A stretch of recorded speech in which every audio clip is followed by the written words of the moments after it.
A 4-year-old homeless girl overhears two millionaire twins screaming in pain after being beaten up in the street. But what she does next shocks everyone. Watch until the end. You won't regret it. Comment what you think will happen. Your opinion is very important. And subscribe to my channel to support my work. Your help is very important. The biting June wind swept through the deserted streets of Harmony Creek when Lily huddled even deeper inside the cardboard box that served as her shelter. At 4 years old, she was well acquainted with the sounds of the early morning, the distant rumble of trucks on the highway, the meowing of cats fighting over scraps, and occasionally raised voices that made her hide even further in her makeshift protection. But tonight, the sounds were different, more violent, more frightening. Lily raised her small head above the wet cardboard, her big eyes trying to see through the darkness of the alley where she usually slept. The dim light from the distant street lamp created dancing shadows that confused her, but she could make out figures moving aggressively. "Please, no!" a man's voice cried out, followed by the dull thud of something heavy hitting the ground. Lily trembled, not just from the cold, but from the fear growing in her chest. Her small fingers gripped the dirty cloth she always carried with her, a piece of faded blue fabric that was her only possession, found weeks ago in a dumpster. "You don't know who you're messing with," another voice shouted, this one deeper, but equally desperate. The sounds of blows continued, accompanied by groans of pain that made Lily's heart race. She had learned in her short life that when adults screamed like that, it was best to stay hidden. But something about those voices intrigued her. They weren't the rough voices of the men who usually frequented that area of town. They were different, more refined, like the voices she occasionally heard when she hid near Central Park on Sundays. "Thought we wouldn't find out, huh?" growled a voice she didn't recognize. "You're gonna pay for every penny." More blows, more groans. Lily squeezed her eyes shut, trying to make herself even smaller in her hiding place. Her little hands covered her ears, but the sounds pierced her makeshift protection. Tears began to stream down her dirty face, mixing with the fine rain that was starting to fall. "Enough!" shouted one of the first voices. "You've done what you came to do!" "This is just the beginning," replied one of the attackers. "If you don't pay up by Friday, it'll be a lot worse." The sound of footsteps fading away echoed through the alley, followed by a heavy silence that was broken only by the low groans of those who had been left behind. Lily waited a few minutes, her heart still pounding, before daring to look again. Two figures lay on the wet ground, their dark clothes contrasting with the puddles of water that reflected the distant street light. Even in the dim light, Lily could see that they were well-dressed men, very different from the homeless people she knew. One of them tried to get up, but groaned in pain and lay back down. The other remained motionless, but she could hear his heavy breathing. Lily bit her lower lip, a habit she had developed when she was nervous. Part of her wanted to stay hidden, waiting for the men to leave. But another part, a part she didn't fully understand, felt something akin to what she felt when she saw an injured animal. Slowly, she crawled out of her cardboard hiding place. Her bare feet touched the cold, wet ground, but she was used to that sensation.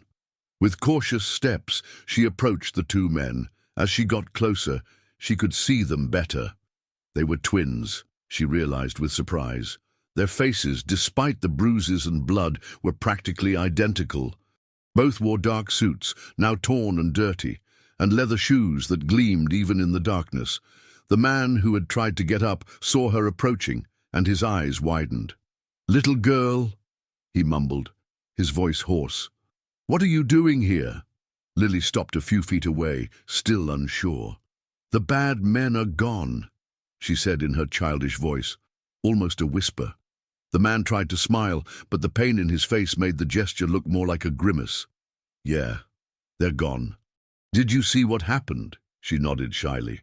"They hurt you." The other man, who had remained quiet until then, moved slightly and opened his eyes. When he saw Lily, an expression of confusion and concern washed over his bruised face. "Why are you out here all alone?" he asked, his voice softer than his brother's. "Where are your parents?" Lily looked down, nervously playing with the cloth in her hands. It was a question she had heard many times, and it always left her unsure of how to answer. "I don't have any," she said simply. The two men exchanged a look, even with the pain they were in. There was something about the simplicity of that answer that touched them in an unexpected way.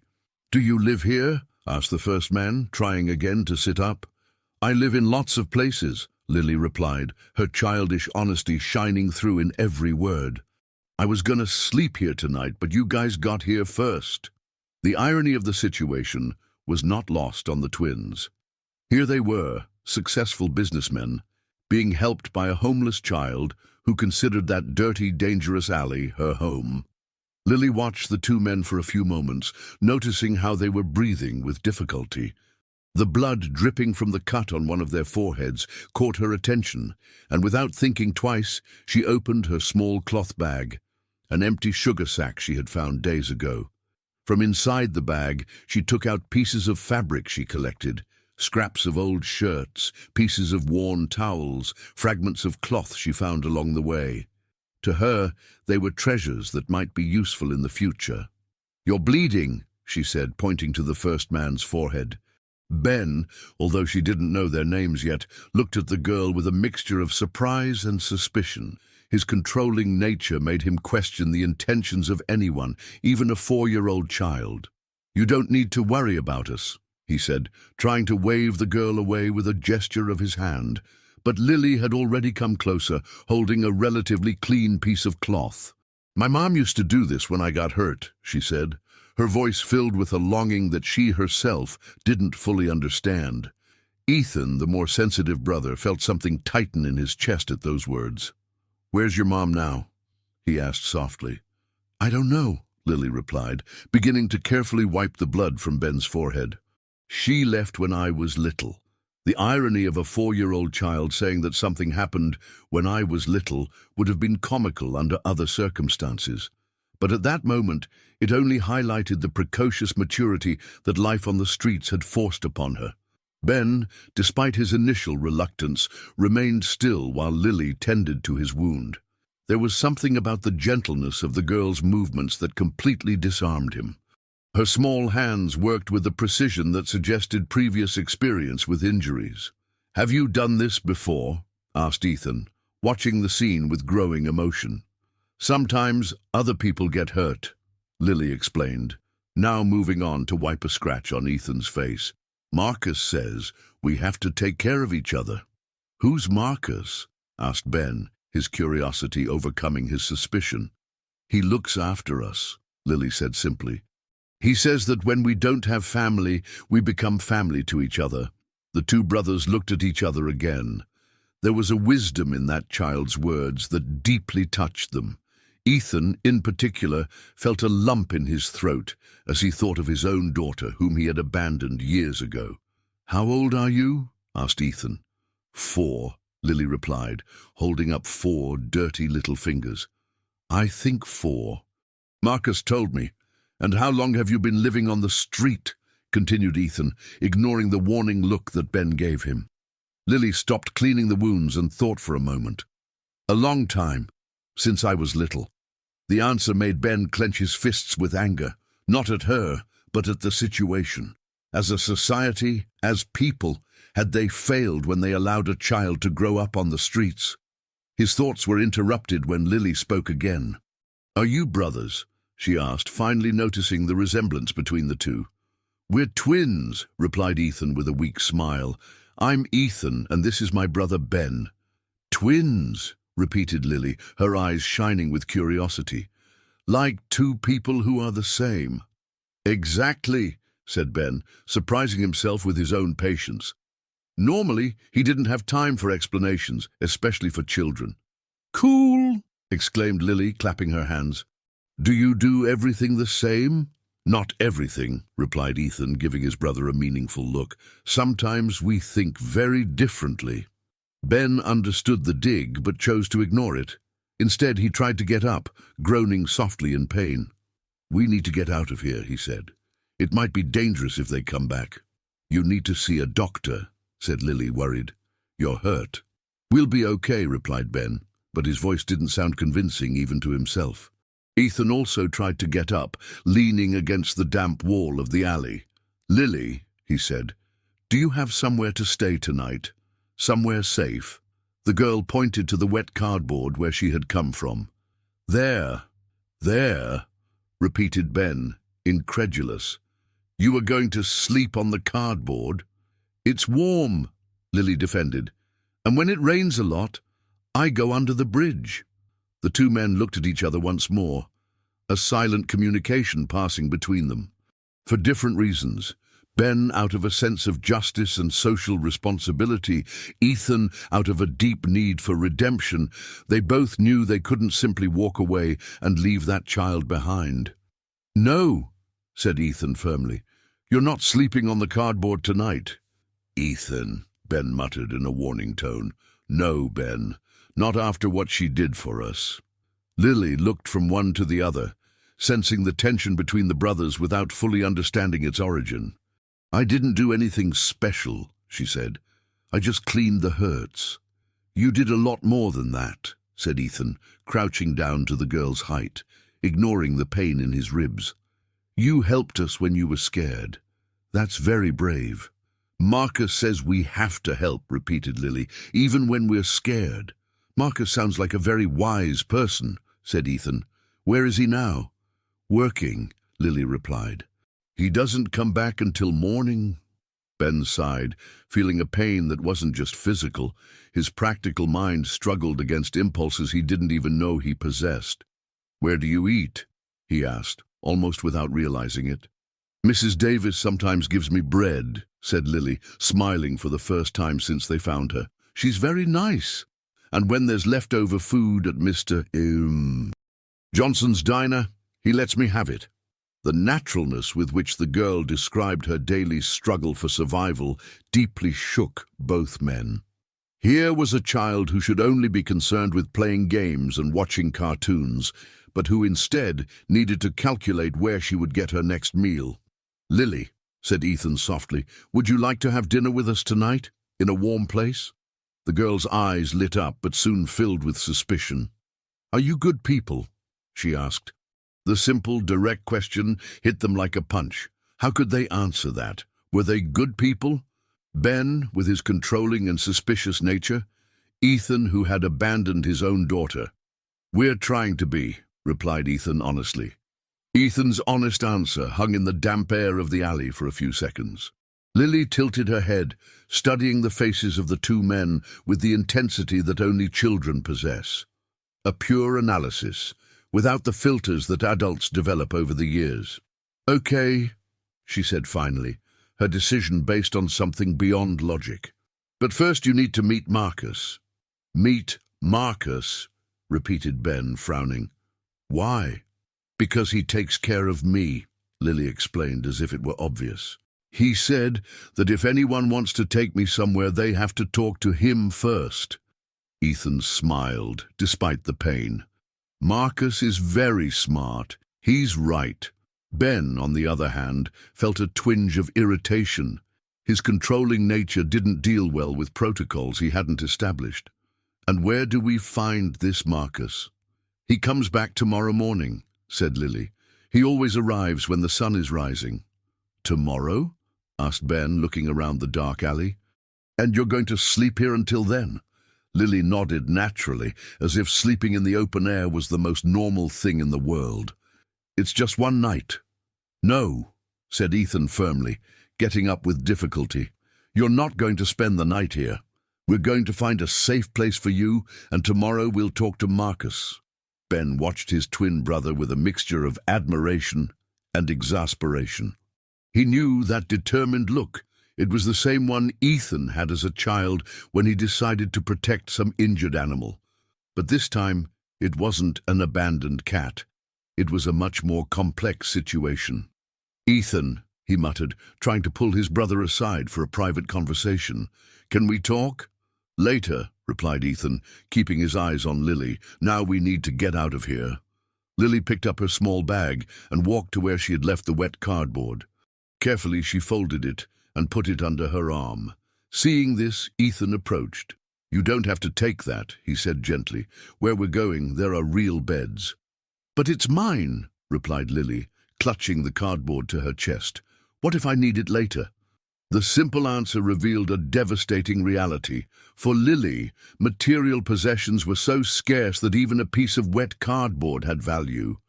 It represented security, shelter, a makeshift home that could be set up anywhere. Ben closed his eyes for a moment, trying to process the situation. His organized and practical mind screamed that they were getting involved in something they didn't fully understand. But when he opened his eyes and saw Lily holding her few belongings so carefully, something inside him broke. "Okay," he said, his voice softer. "You can take everything you want." As they walked slowly down the alley towards Main Street, Lily, between the two injured men, she began to talk about her life with the naturalness of someone telling any old story. "Marcus works at night," she explained. "He gets the things people throw away and sells them to buy us food." "Us?" asked Ethan. "How many kids does Marcus take care of?" "Sometimes 5, sometimes 3, Lily replied, counting on her little fingers. "It depends. Mossy left last week with a family, and Danny hasn't come back yet." "Come back from where?" asked Ben, feeling a chill that had nothing to do with the cold wind. "I don't know," said Lily, shrugging her shoulders.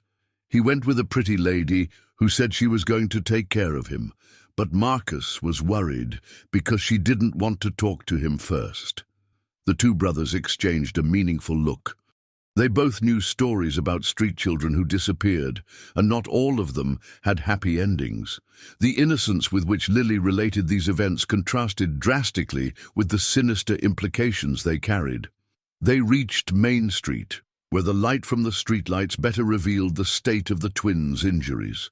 Ben had a deep cut on his forehead and bruises on his face, while Ethan was visibly limping and holding his right side. "You're really hurt," observed Lily, worried. "Are you sure you don't want to go to the doctor?" "We'll be okay," replied Ben, although his voice betrayed the pain he felt. "First, let's find a place for you." "Do you know any hotels around here?" asked Ethan. "Hotel," repeated Lily, as if the word were from another language. "What's that?" The simple question was like a brutal reminder of the distance between the worlds they inhabited. For the twins, owners of a successful construction company, a hotel was commonplace. For Lily, it was a completely foreign concept. "It's like a big house where people can sleep when they're traveling," explained Ethan patiently. "Oh," said Lily, processing the information. "Like Mrs. Davis's house when it rains a lot." "Similar," agreed Ethan, smiling despite the pain. They walked for a few more minutes until they found a small hotel in the center of town. It was a simple but clean establishment, the kind of place where business travelers usually stayed. Ben approached the front desk, leaving Ethan and Lily waiting on the sidewalk. "Good evening," he said to the receptionist, a middle-aged man who looked curiously at his deplorable state. "We need 2 rooms." "2 rooms?" repeated the receptionist, looking out the window at Ethan and the girl.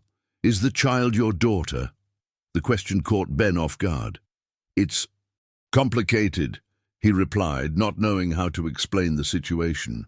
"I understand," said the receptionist with an understanding smile, misinterpreting Ben's hesitation. "Family situations can be delicate. I'll need some ID."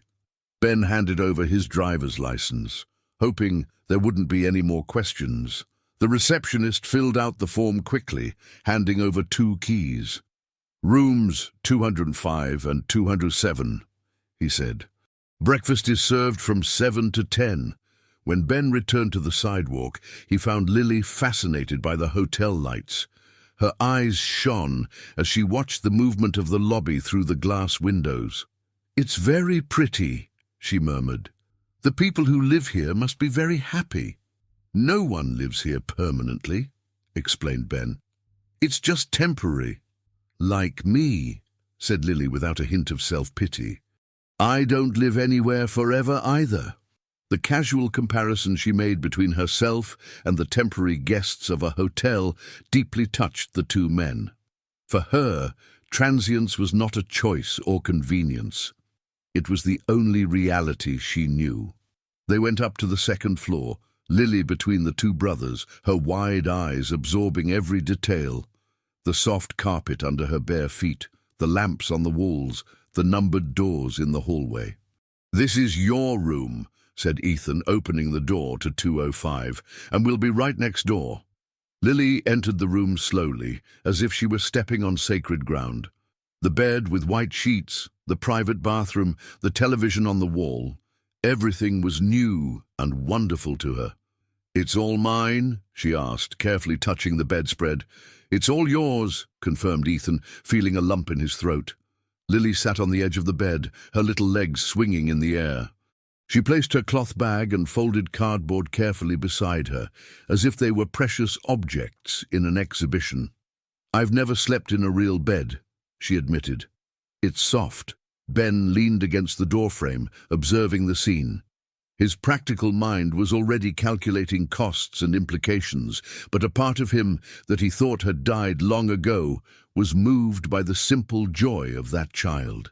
"Lily," said Ethan, sitting next to her on the bed, "tomorrow we're going to talk to Marcus, okay? And then we'll decide what to do." "He'll like you," she said confidently. "He likes people who help." "How do you know we like to help?" asked Ben, curious. "Because you brought me here," she replied simply.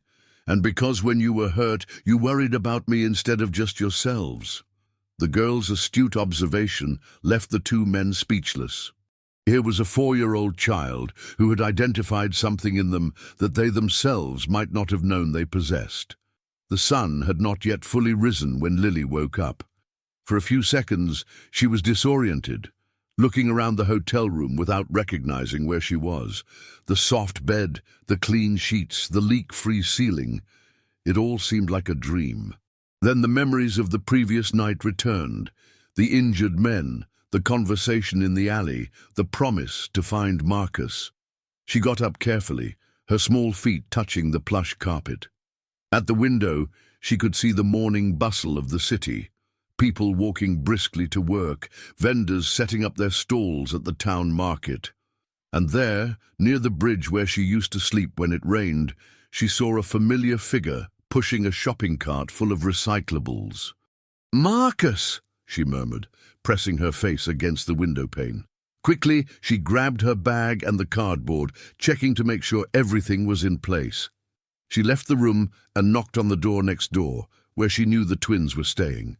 Ben answered the door, already dressed, but with his face still marked by the bruises from the night before. "Good morning, Lily. Did you sleep well?" "Yes, I did," she replied, excited. "And I saw Marcus." "He's already here." Ethan appeared behind his brother, limping slightly. The daylight revealed that his injuries were more serious than they had realized in the darkness of the alley. "Where did you see him?" asked Ethan. "From the window. He's near the bridge with his cart." The three went down to the hotel lobby. The night receptionist had been replaced by a young woman who greeted Lily with a warm smile. "Good morning, Princess," she said. "Breakfast." Lily looked at the twins, uncertain. She had never had breakfast at a hotel, nor did she really know how it worked. "Of course," replied Ethan for her. "But first, we need to take care of something important." They left the hotel and walked towards the bridge. Lily went ahead, practically skipping with eagerness to make the introductions. As they approached, they could better see the man who took care of her. Marcus Peterson was 45 years old, but he looked older. His grey hair was always disheveled, and his clothes, although clean, showed the signs of a hard life. But there was something in his eyes, a genuine kindness and a dignity that the circumstances had not managed to break. He was sorting recyclables when he heard Lily calling his name. He turned around and smiled, but his expression quickly changed when he saw the two well-dressed men accompanying the girl. "Lily," he said, his voice full of concern, "where did you spend the night? I looked for you everywhere." "I slept in a hotel, Marcus," she said, running to hug him. "In a real bed. Uncles Ben and Ethan took me." Marcus hugged the girl, but his eyes remained fixed on the twins. There was a palpable tension in the air, the natural distrust of a man who had seen children disappear on the streets. "And who are these uncles?" he asked, his tone polite but firm. Ben stepped forward, extending his hand. "I'm Ben Ferreira, and this is my brother Ethan. Lily helped us last night when we were in trouble." Marcus shook the offered hand, but did not relax his defensive posture. "What kind of trouble?" "We were attacked by some men in an alley," explained Ethan. "Lily showed up and, well, she took care of our injuries." "She did that?" asked Marcus, looking at the girl with pride and concern at the same time. "I cleaned their blood," said Lily proudly, "like you taught me." Marcus sighed deeply. "Lily, how many times have I told you not to go near strangers?" "But they were hurt," she defended, "and you said we have to help when someone needs it." "She's right," admitted Marcus, looking again at the twins. "But that doesn't explain why you took her to a hotel." Ben felt his irritation grow. He wasn't used to being questioned, especially by someone he considered to be in a lower social position. But a look from Ethan made him swallow the harsh words he was about to say. "We couldn't let her sleep on the cardboard," said Ethan simply. "Not after what she did for us." "And what is your intention now?" asked Marcus, crossing his arms. "We want to help," replied Ethan. "Lily deserves more than living on the streets." "She does," agreed Marcus, "but she's not the only one, and you're not the first well-dressed men who have shown up here offering help."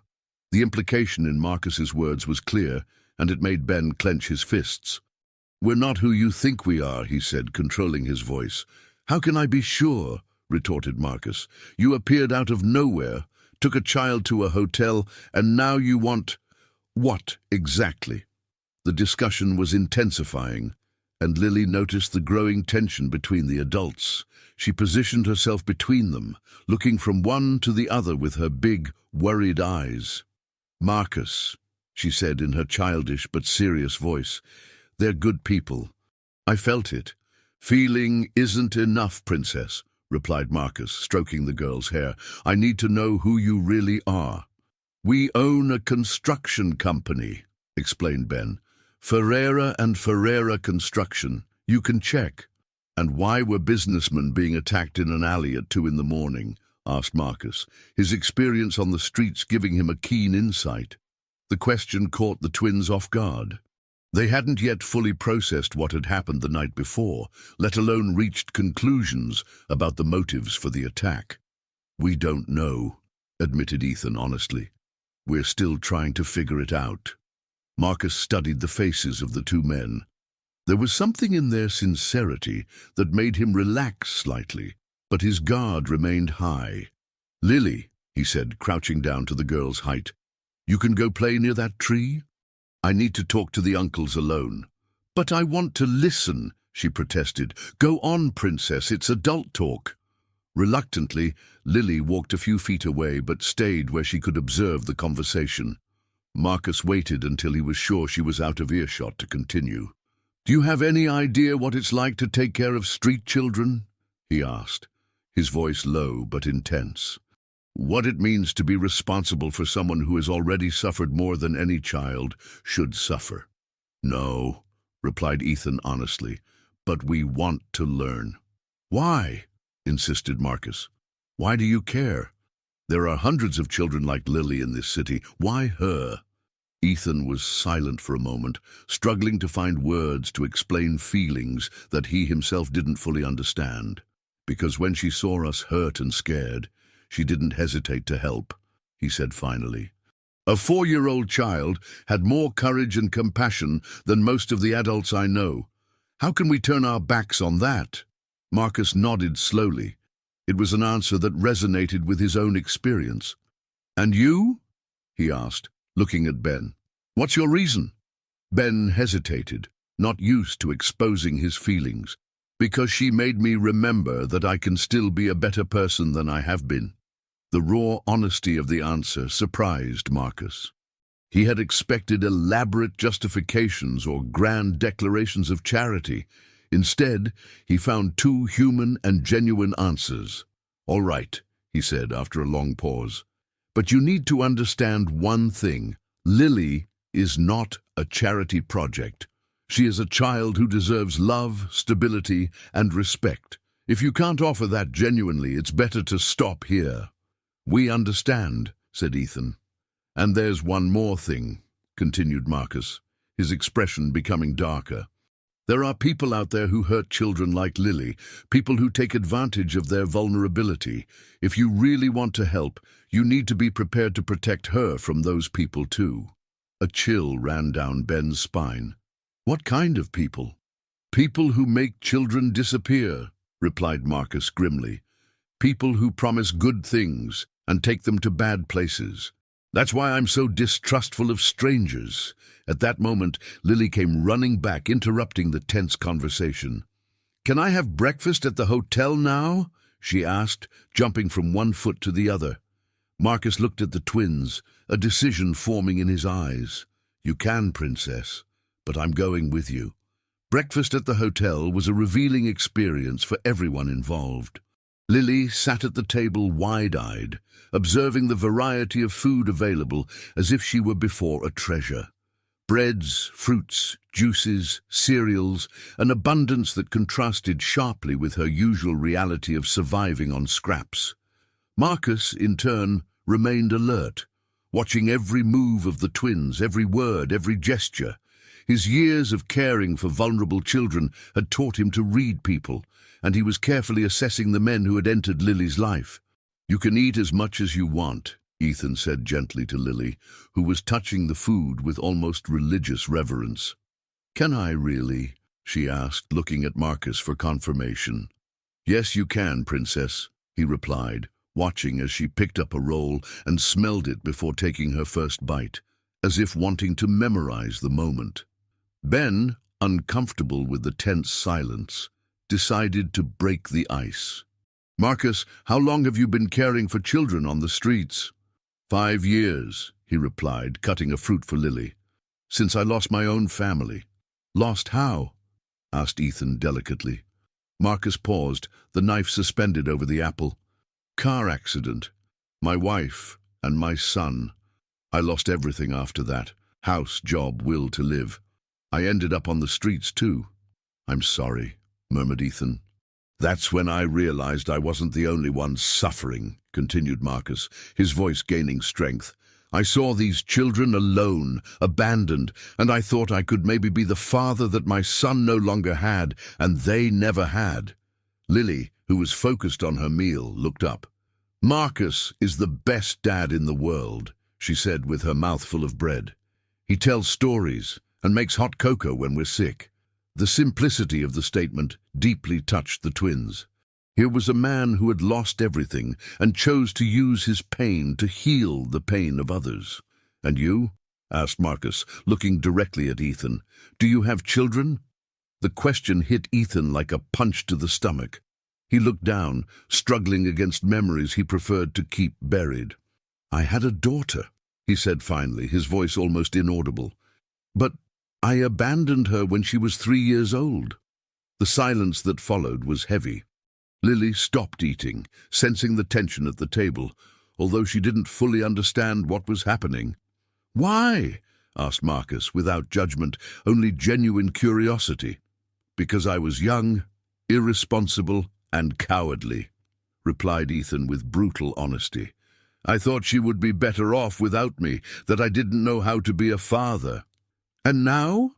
insisted Marcus. "Now I know I was wrong, completely wrong." Ben watched his brother with surprise.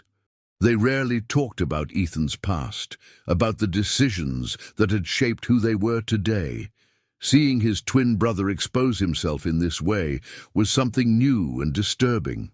"And you, Ben?" asked Marcus, turning his attention to the other brother.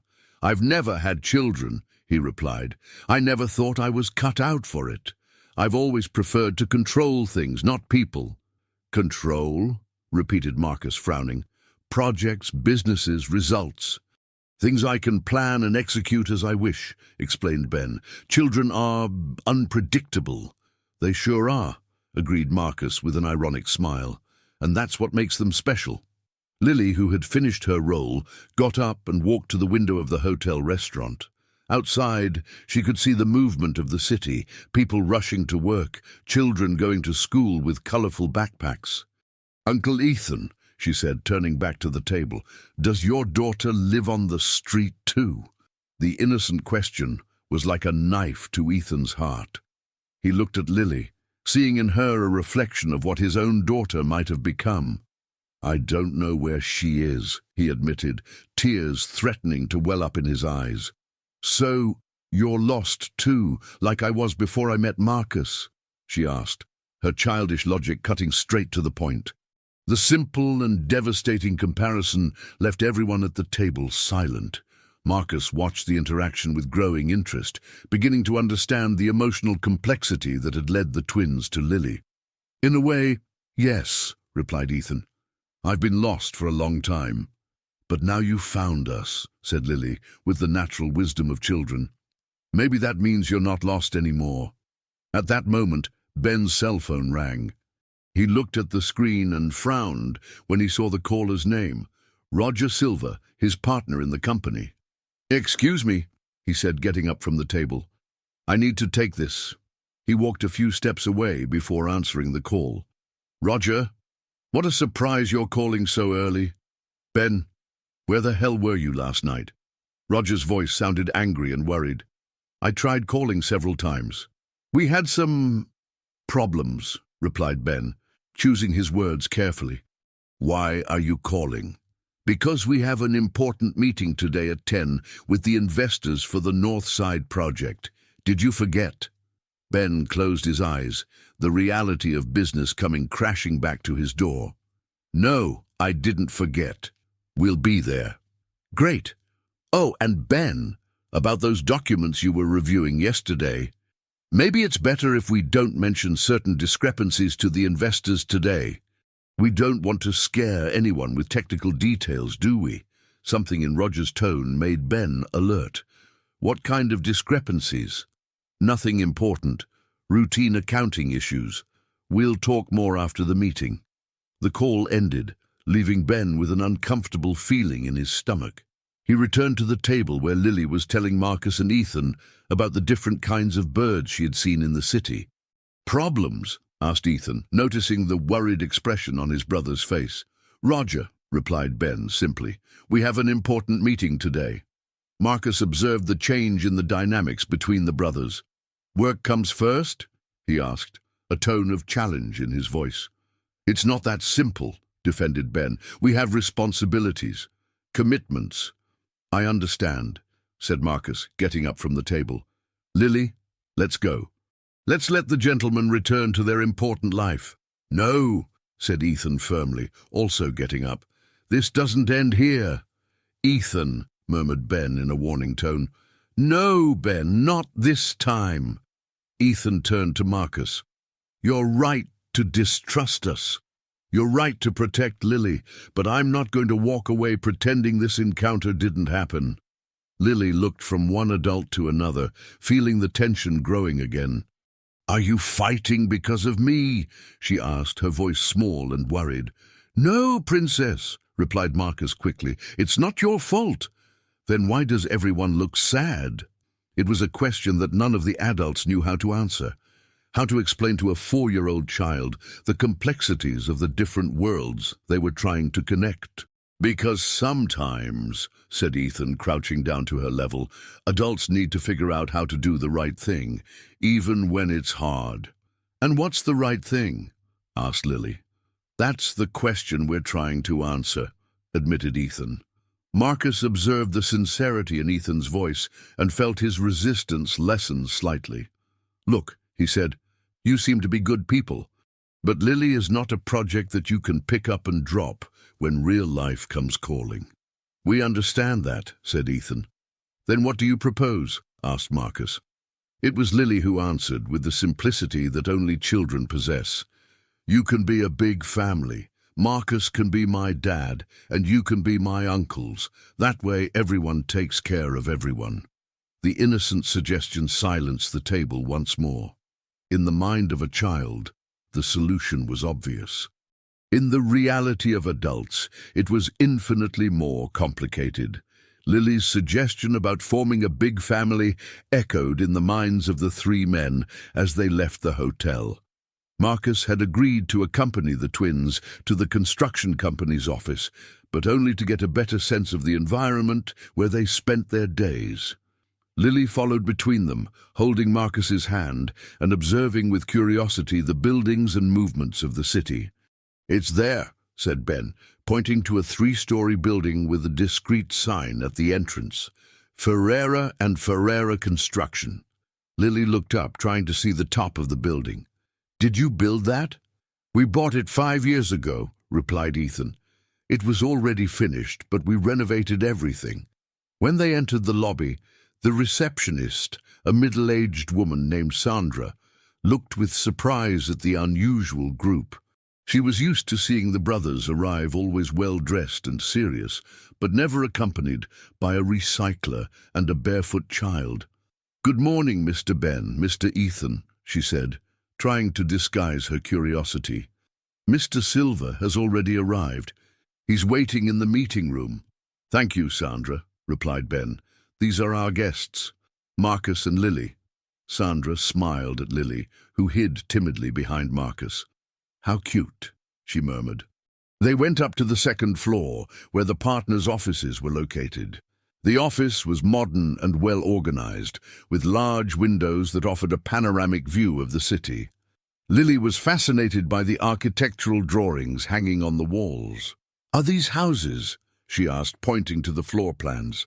"They're designs for buildings and houses that we build," explained Ethan. "Each drawing becomes a real construction."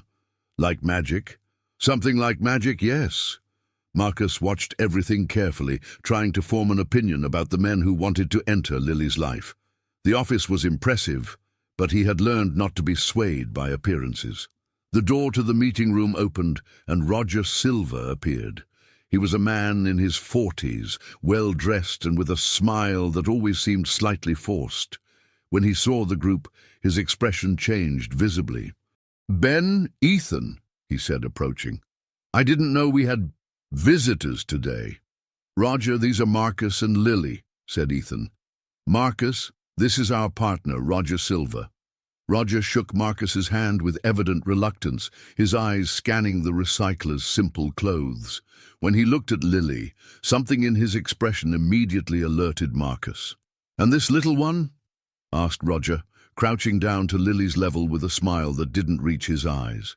Lily moved closer to Marcus, her childish instinct picking up something that made her uncomfortable. "I'm Lily," she said softly. "What a pretty name," said Roger, reaching out to her. "Would you like to see some toys I have in my office?"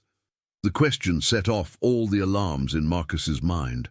"She's fine here with us," he said firmly, placing his hand protectively on Lily's shoulder. Roger stood up, his smile becoming more strained. Of course. I was just being nice." Ben noticed the tension in the air, but didn't fully understand its origin. "Roger, about the meeting with the investors." "Ah, yes," said Roger, seeming relieved to change the subject. "We need to talk about a few details before they arrive. Maybe it's better if your friends wait in the reception area." "Why can't they stay here?" asked Ethan, noticing Roger's dismissive tone. "It's confidential company business," explained Roger.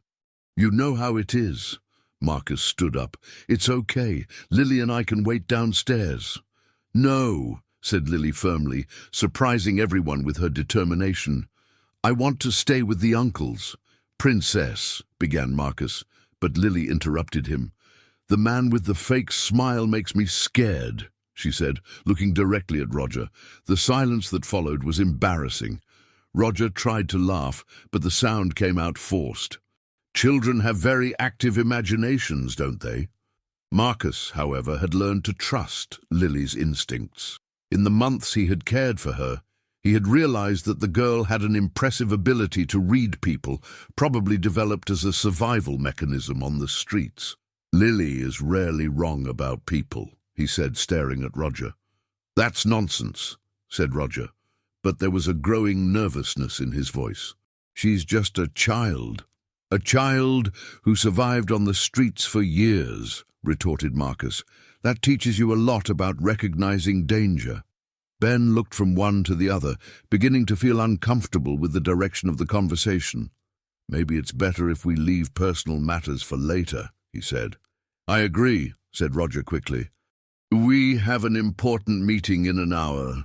At that moment, Lily let go of Marcus's hand and walked to Roger's desk, where there were some papers scattered. Her big eyes scanned the documents with curiosity. "What big numbers," she commented, pointing to a spreadsheet. Roger moved quickly to cover the papers. "They're work documents, little one. Too boring for kids." But Ethan had noticed Roger's exaggerated reaction. "What papers are those?" he asked, approaching the desk. "Nothing important," said Roger, gathering the documents hastily. "Just some budget revisions." "Can I see?" insisted Ethan. "There's no need. They're just preliminary numbers." Roger's resistance was making both Ethan and Ben suspicious. The three had worked together for years, and there had never been secrets about company documents. "Roger," said Ben, his voice taking on a tone of authority, "show us the papers." "You're being paranoid," protested Roger, but his hands trembled slightly as he held the documents. Lily, oblivious to the growing tension between the adults, had become interested in a calendar on the wall. "Is today the 4th of July?" she asked, pointing to a date marked in red. "That's in July," replied Sandra, who had entered the room with coffee. "The whole town participates. There's going to be a parade, fireworks, a barbecue." "Fireworks?" repeated Lily, her eyes shining. "What's that?" "It's a celebration," explained Ethan, grateful for the momentary distraction. "People light colorful explosives in the sky." "Can I watch?" "Of course you can," said Marcus, smiling. "We'll take you." Roger used the distraction to discreetly put the papers back into his briefcase. "Well," he said, "I think we'd better prepare for the meeting. Investors don't like delays." But Ben hadn't forgotten about the documents. "Roger, before the meeting, I want to review those numbers you mentioned." Sure, said Roger, but he avoided direct eye contact. "After the meeting, we'll have plenty of time." Marcus watched the whole interaction with growing suspicion. His experience on the streets had taught him to recognize suspicious behavior, and Roger was exhibiting all the signs of someone hiding something important. "Lily," he said, "how about we check out the rest of the building?" "Can I see where they make the house drawings?" she asked excitedly. "You sure can," replied Ethan. "We have a whole room just for that." While Marcus and Lily left the room accompanied by Ethan, Ben remained behind, confronting Roger directly.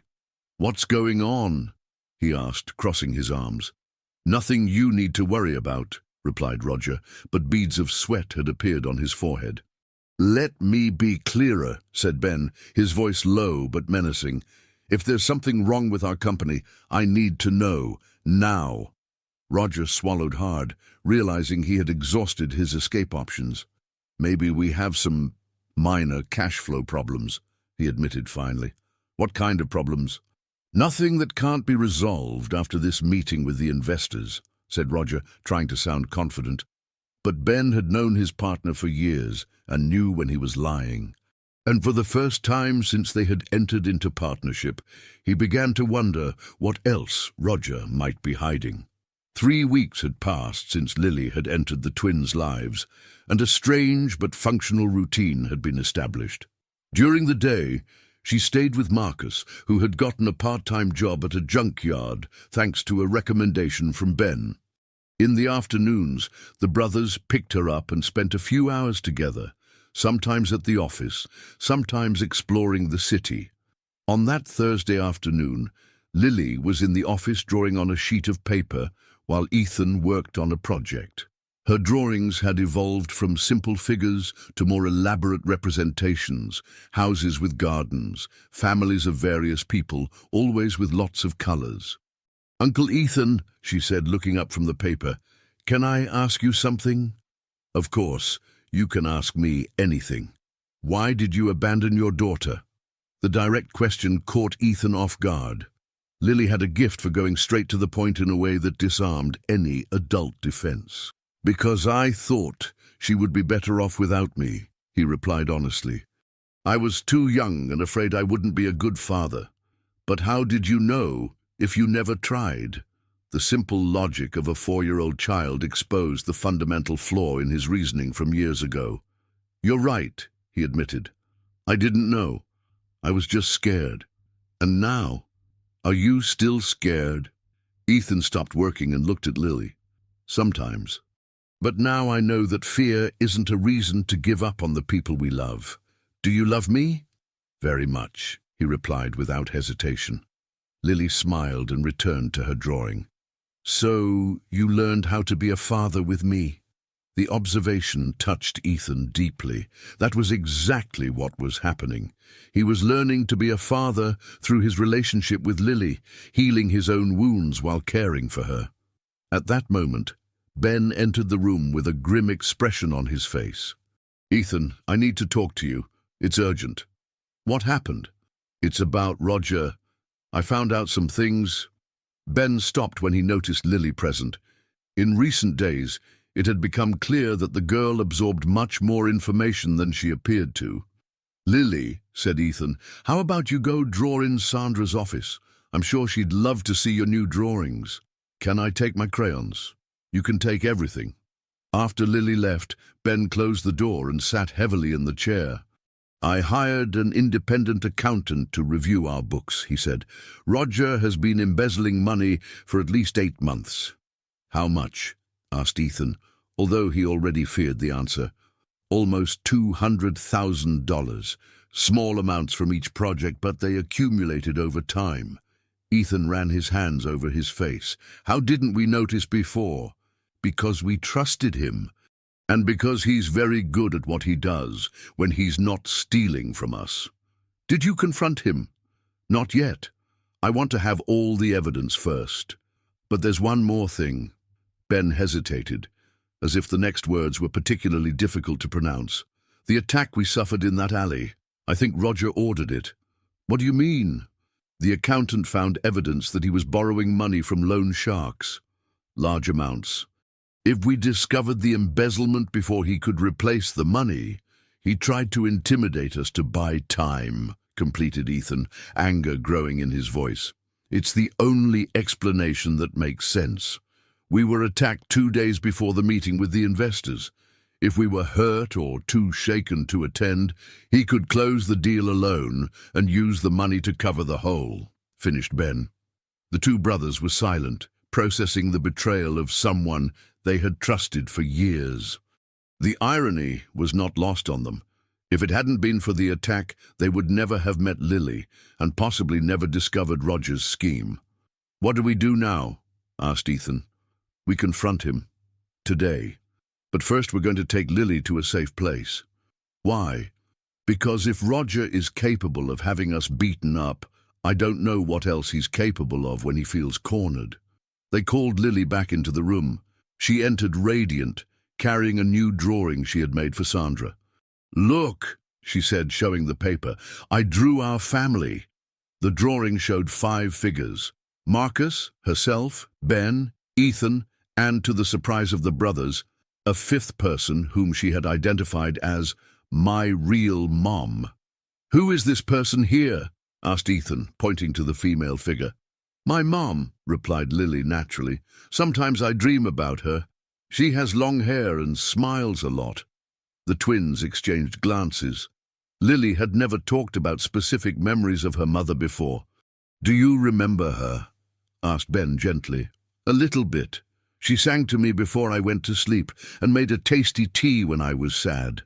"What song did she sing?"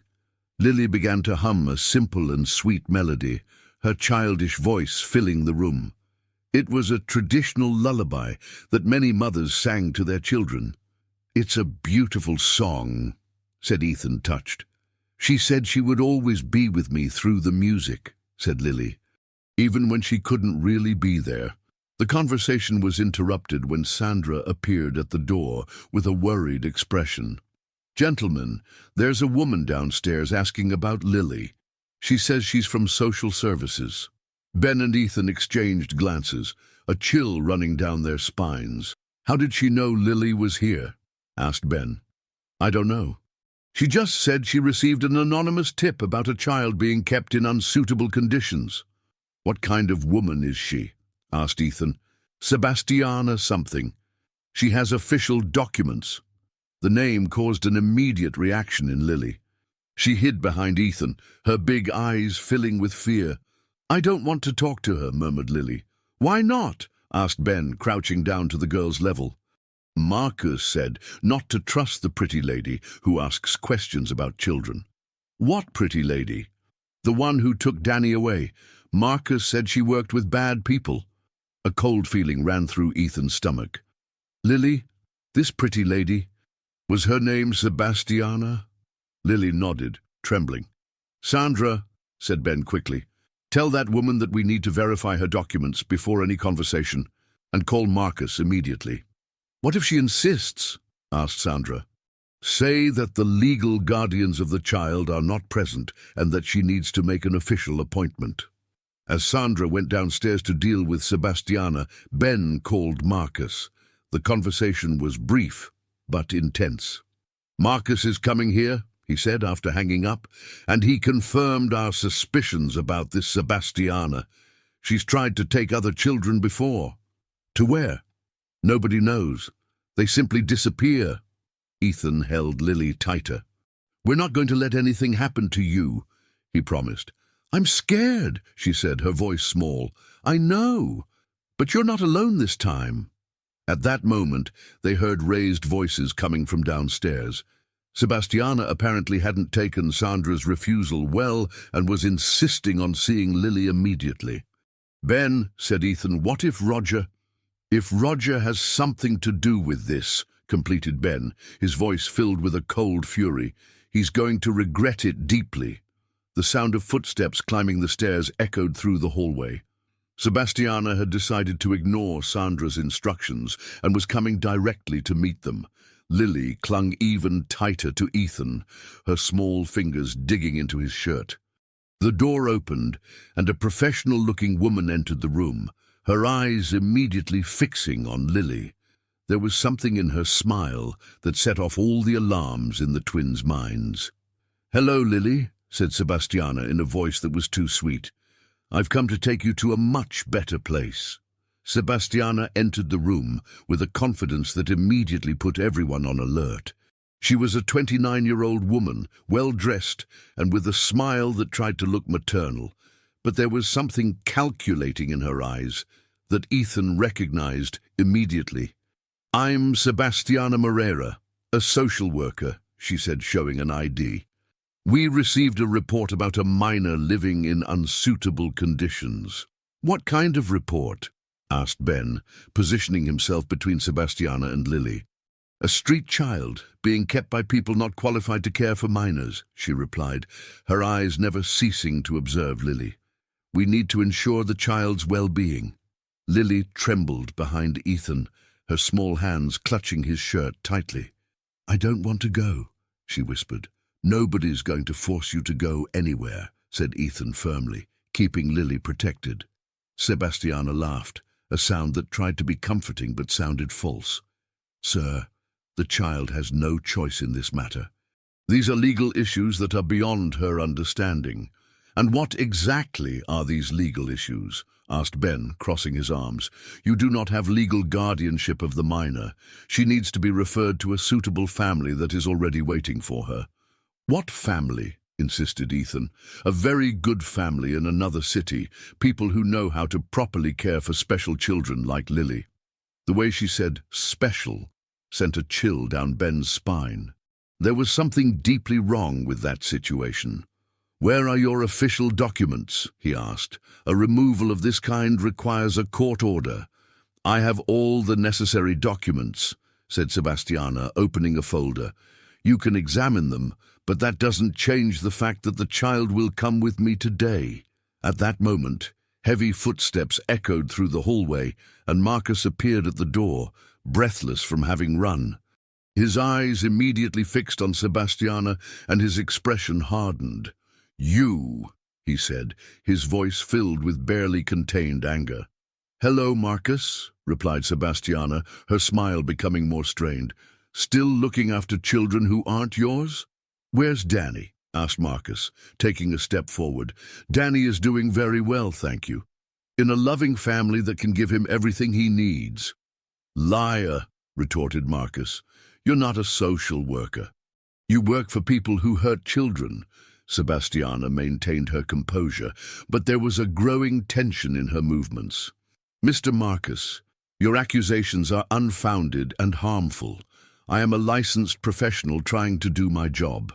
"Then you don't mind if we verify your credentials with the licensing board?" asked Ben, taking out his cell phone. "Be my guest," said Sebastiana, but there was a note of nervousness in her voice. "Meanwhile, the child needs to come with me. Every minute of delay is detrimental to the adaptation process." Lily began to cry softly, the fear becoming overwhelming. "I don't want to go, Marcus. Please, don't let her take me."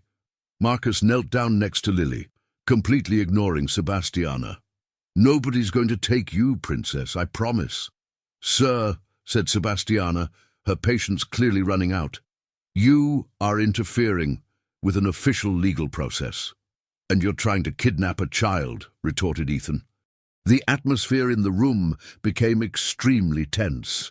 Sebastiana looked from one man to another, calculating her options. It was clear that she hadn't expected to encounter so much resistance. "Very well," she said finally, putting the papers away. "You forced me to take more drastic measures." She took out her cell phone and made a quick call. "I need backup," she said. "The situation has become complicated." Ben and Ethan exchanged glances. Sebastiana had just confirmed that she wasn't acting alone. "Who did you call?" asked Ben. "My superiors," she replied vaguely. "They're sending a team to ensure that the child is removed properly." Marcus picked Lily up in his arms. "We're getting out of here. Now." "Where are we going?" asked Ethan. "Away from her," replied Marcus, walking towards the door. Sebastiana blocked the passage. "The child is not leaving this room." "Yes, she is," said a firm voice from the door. Everyone turned to see Sandra standing in the doorway, holding a piece of paper. "I called the social worker licensing board," she said. "Sebastiana Moreira was suspended 6 months ago for irregular practices." Sebastiana's face paled. "That's an administrative error," she said quickly. "And I also called the police," continued Sandra. "They're on their way." Sebastiana's mask of professionalism finally fell. "You don't know who you're messing with," she said, her voice taking on a threatening tone. "There are very powerful people interested in this child." "What people?" "People who pay very well for special children like Lily," Ben asked. "Children nobody will miss." The explicit admission shocked everyone in the room. Sebastiana Moreira had just confessed to being involved in a child trafficking ring. "You're sick," Ethan said, holding Lily tighter. "I'm making money," Sebastiana Moreira corrected, "and you've just gotten yourselves into something much bigger than you imagine." At that moment, voices from downstairs indicated that the police had arrived. Sebastiana Moreira glanced quickly at the window, assessing her escape options. "It's over," Marcus said. "You're not taking any child today." "Maybe not this one," Sebastiana Moreira said, "but there are many others. And there are very determined people who won't give up easily." Heavy footsteps climbing the stairs announced the arrival of the police officers. Sebastiana Moreira raised her hands, but her gaze remained fixed on Lily. "This isn't over," she said, as the officers entered the room. "You can't protect her forever." As Sebastiana Moreira was taken into custody, Lily continued to tremble in Marcus's arms. The attempted kidnapping had been thwarted, but Sebastiana Moreira's words echoed in everyone's mind. There were other people involved, people who wouldn't give up easily. "What do we do now?" Ethan asked. "We need to find out who's behind this," Ben answered. "And we need to keep Lily safe." "What about Roger?" Marcus asked. "Do you think he has something to do with this?" Ben frowned. The timing of Sebastiana Moreira's appearance, right after they discovered Roger's betrayal, seemed too coincidental. "There's only one way to find out," he said, picking up the phone. "Let's confront him." But when they called Roger's office, the secretary informed them that he had left early, saying he had a family emergency. His cell phone went straight to voicemail. "He's on the run," Ethan said. "Or he's planning something worse," Ben added somberly. As they talked, Lily raised her head from Marcus's shoulder. "Is the man with the fake smile coming back?" she asked in her small voice. "We don't know," Marcus admitted honestly, "but we're going to do everything to protect you." "What if he brings more bad people?" It was a question none of the adults knew how to answer. They had won this battle, but clearly the war was just beginning. And Lily, a 4-year-old who had already suffered too much, was at the center of a conflict she didn't understand, but that threatened to destroy the little security she had finally found. The sound of sirens fading in the street marked the end of a day that had started normally and ended with the revelation that dark forces were interested in Lily. And everyone knew that Sebastiana Moreira had told the truth about one thing. This wasn't over. A week had passed since the incident with Sebastiana Moreira, and the tension remained high. Marcus had temporarily moved into the hotel where the twins were hosting Lily, forming a kind of makeshift fortress to protect the girl. No one went out alone, and Lily was never left without direct supervision. On that Friday morning, Ben was on the phone with a private investigator they had hired to track down Roger Silva. The news wasn't good. "He cleaned out his bank accounts and left town," the investigator said, "but we found something interesting. In the last 6 months, he's made several transfers to an account registered in the name of a shell corporation." "What kind of company?" Ben asked. "Officially, Human Resources Consulting, but when we dug deeper, we discovered that this same company has connections to missing children cases in several cities." Ben's stomach turned. "So Roger was involved from the beginning." "Looks that way, and there's more. The company has a registered office here in town, very close to the town market." Ben hung up the phone and turned to Ethan, who was playing puzzles with Lily on the floor of the room. "We need to talk," he said, indicating with his eyes that it was about serious matters. Ethan understood the signal. "Lily, how about showing Marcus your new drawings? I'm sure he'd be happy to see them." "Can I really?" she asked, excited. "Of course, Princess," said Marcus, who was reading a newspaper in the armchair. "I love your drawings." After Lily walked away, Ben quickly recounted what he had discovered. Ethan's expression grew darker and darker. "So he wasn't just stealing money," Ethan murmured. "He was financing a child kidnapping ring. And when we discovered the embezzlement, he needed to accelerate the plans," Ben completed. "That's why Sebastiana Moreira appeared so quickly. But why Lily specifically? There are hundreds of homeless kids in the city. Maybe because she was under the care of Marcus, who is protective. Or maybe—" Ben stopped, a disturbing idea forming in his mind. "Maybe what?" Ethan insisted. "Maybe because she met us.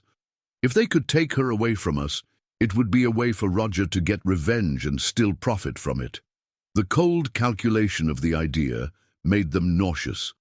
To think that someone they trusted could use an innocent child as a tool of revenge was almost unbearable.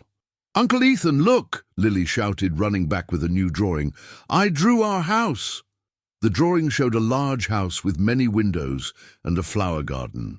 Several figures were scattered across the property, her, Marcus, the twins, and curiously, a woman who was separated from the others near a tree. "Who is this person here?" Ethan asked, pointing to the isolated female figure. "That's my real mom," Lily replied. "In my dream yesterday, she said she's looking for me." The twins exchanged glances. Lily had been having increasingly vivid dreams about her mother in recent weeks. "Did she say anything else in the dream?" Ben asked softly. "She said she's in a place where they take care of sad people," Lily replied, concentrating to remember. "And that she really wants to see me, but she can't leave there yet." Marcus approached, interested in the conversation. "Princess, do you remember where your mom lived before?" "She lived in a small house with a lady who yelled a lot," Lily said, making a face. "The lady always said I was to blame for everything." "To blame for what?" Ethan asked. "For my mom being sad. She said that if I hadn't been born, my mom would be happy." The pain in Lily's voice made all the adults' hearts ache. At 4 years old, she carried a guilt that should never have existed. "Lily," Marcus said firmly, "you were never to blame for anything. Your mom was sad for other reasons, not because of you." "How do you know?" "Because moms who love their children are happy with them, not sad," Marcus explained. "If your mom was sad, it was because someone hurt her, not because you were born."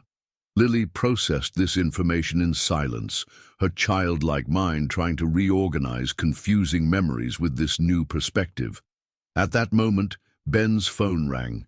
It was Sandra from the office. "Mr. Ben, there's a woman here who's asking about a little girl. She says she's a relative of a child you're taking care of." Ben's blood ran cold. "What kind of woman?" "A lady in her 50s. She seems nervous.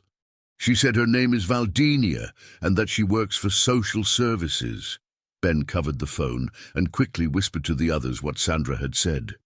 Marcus's expression changed immediately. "Valdinia," he murmured, his voice full of anger.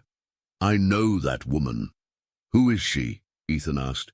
"A corrupt employee who has always tried to blackmail those who take care of street children. She demands money in exchange for not making false reports."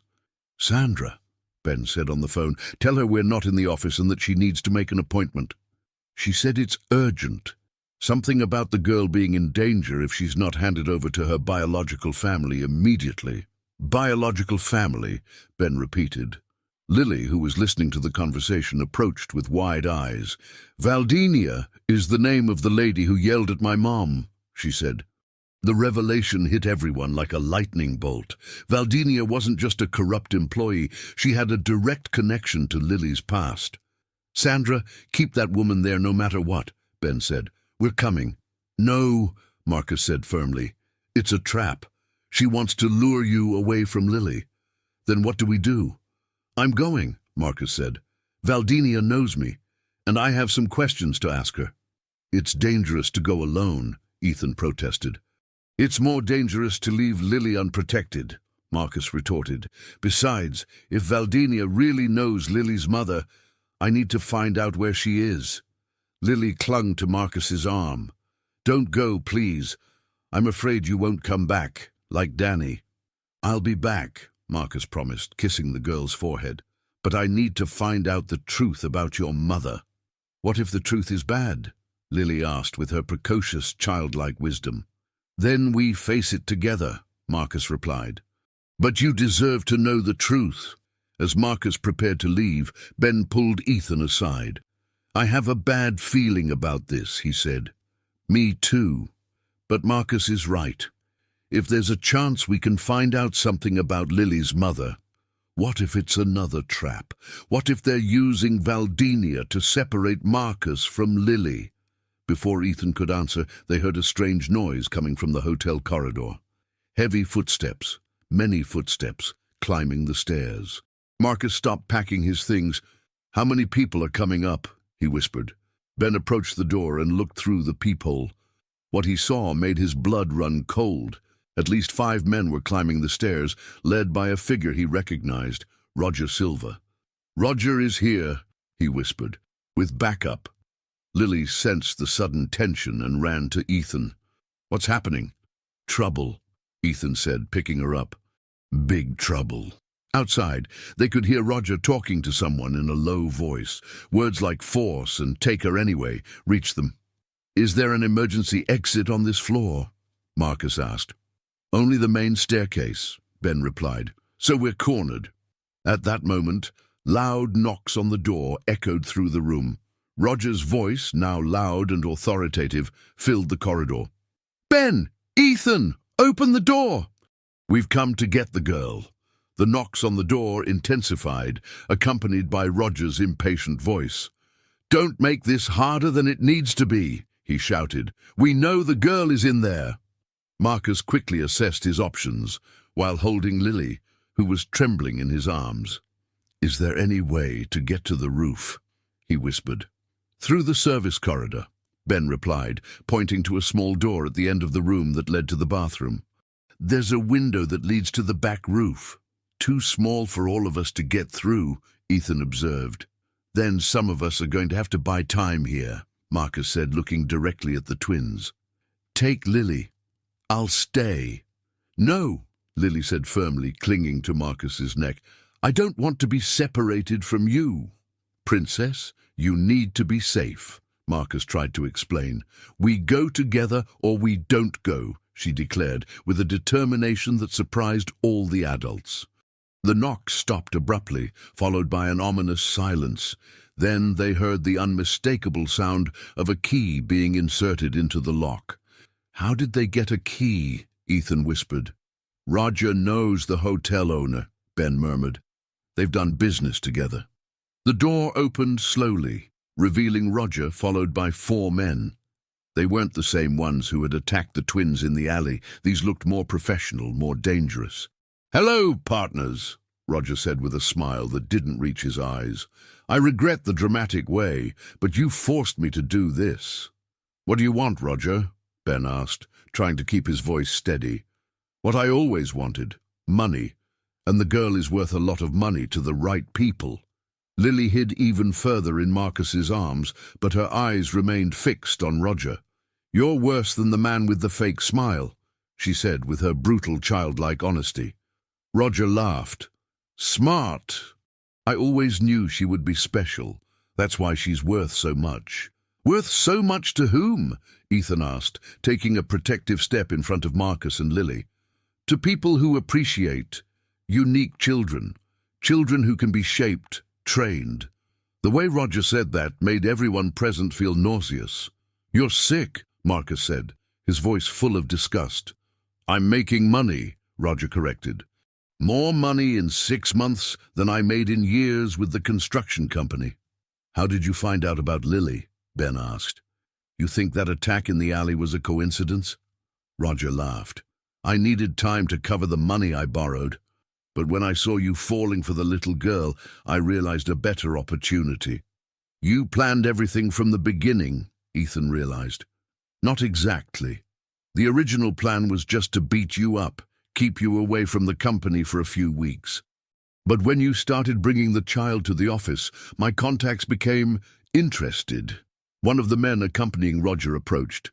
"Enough talk. Get the girl and let's go." "Hold on," Roger said. "I'm still having fun."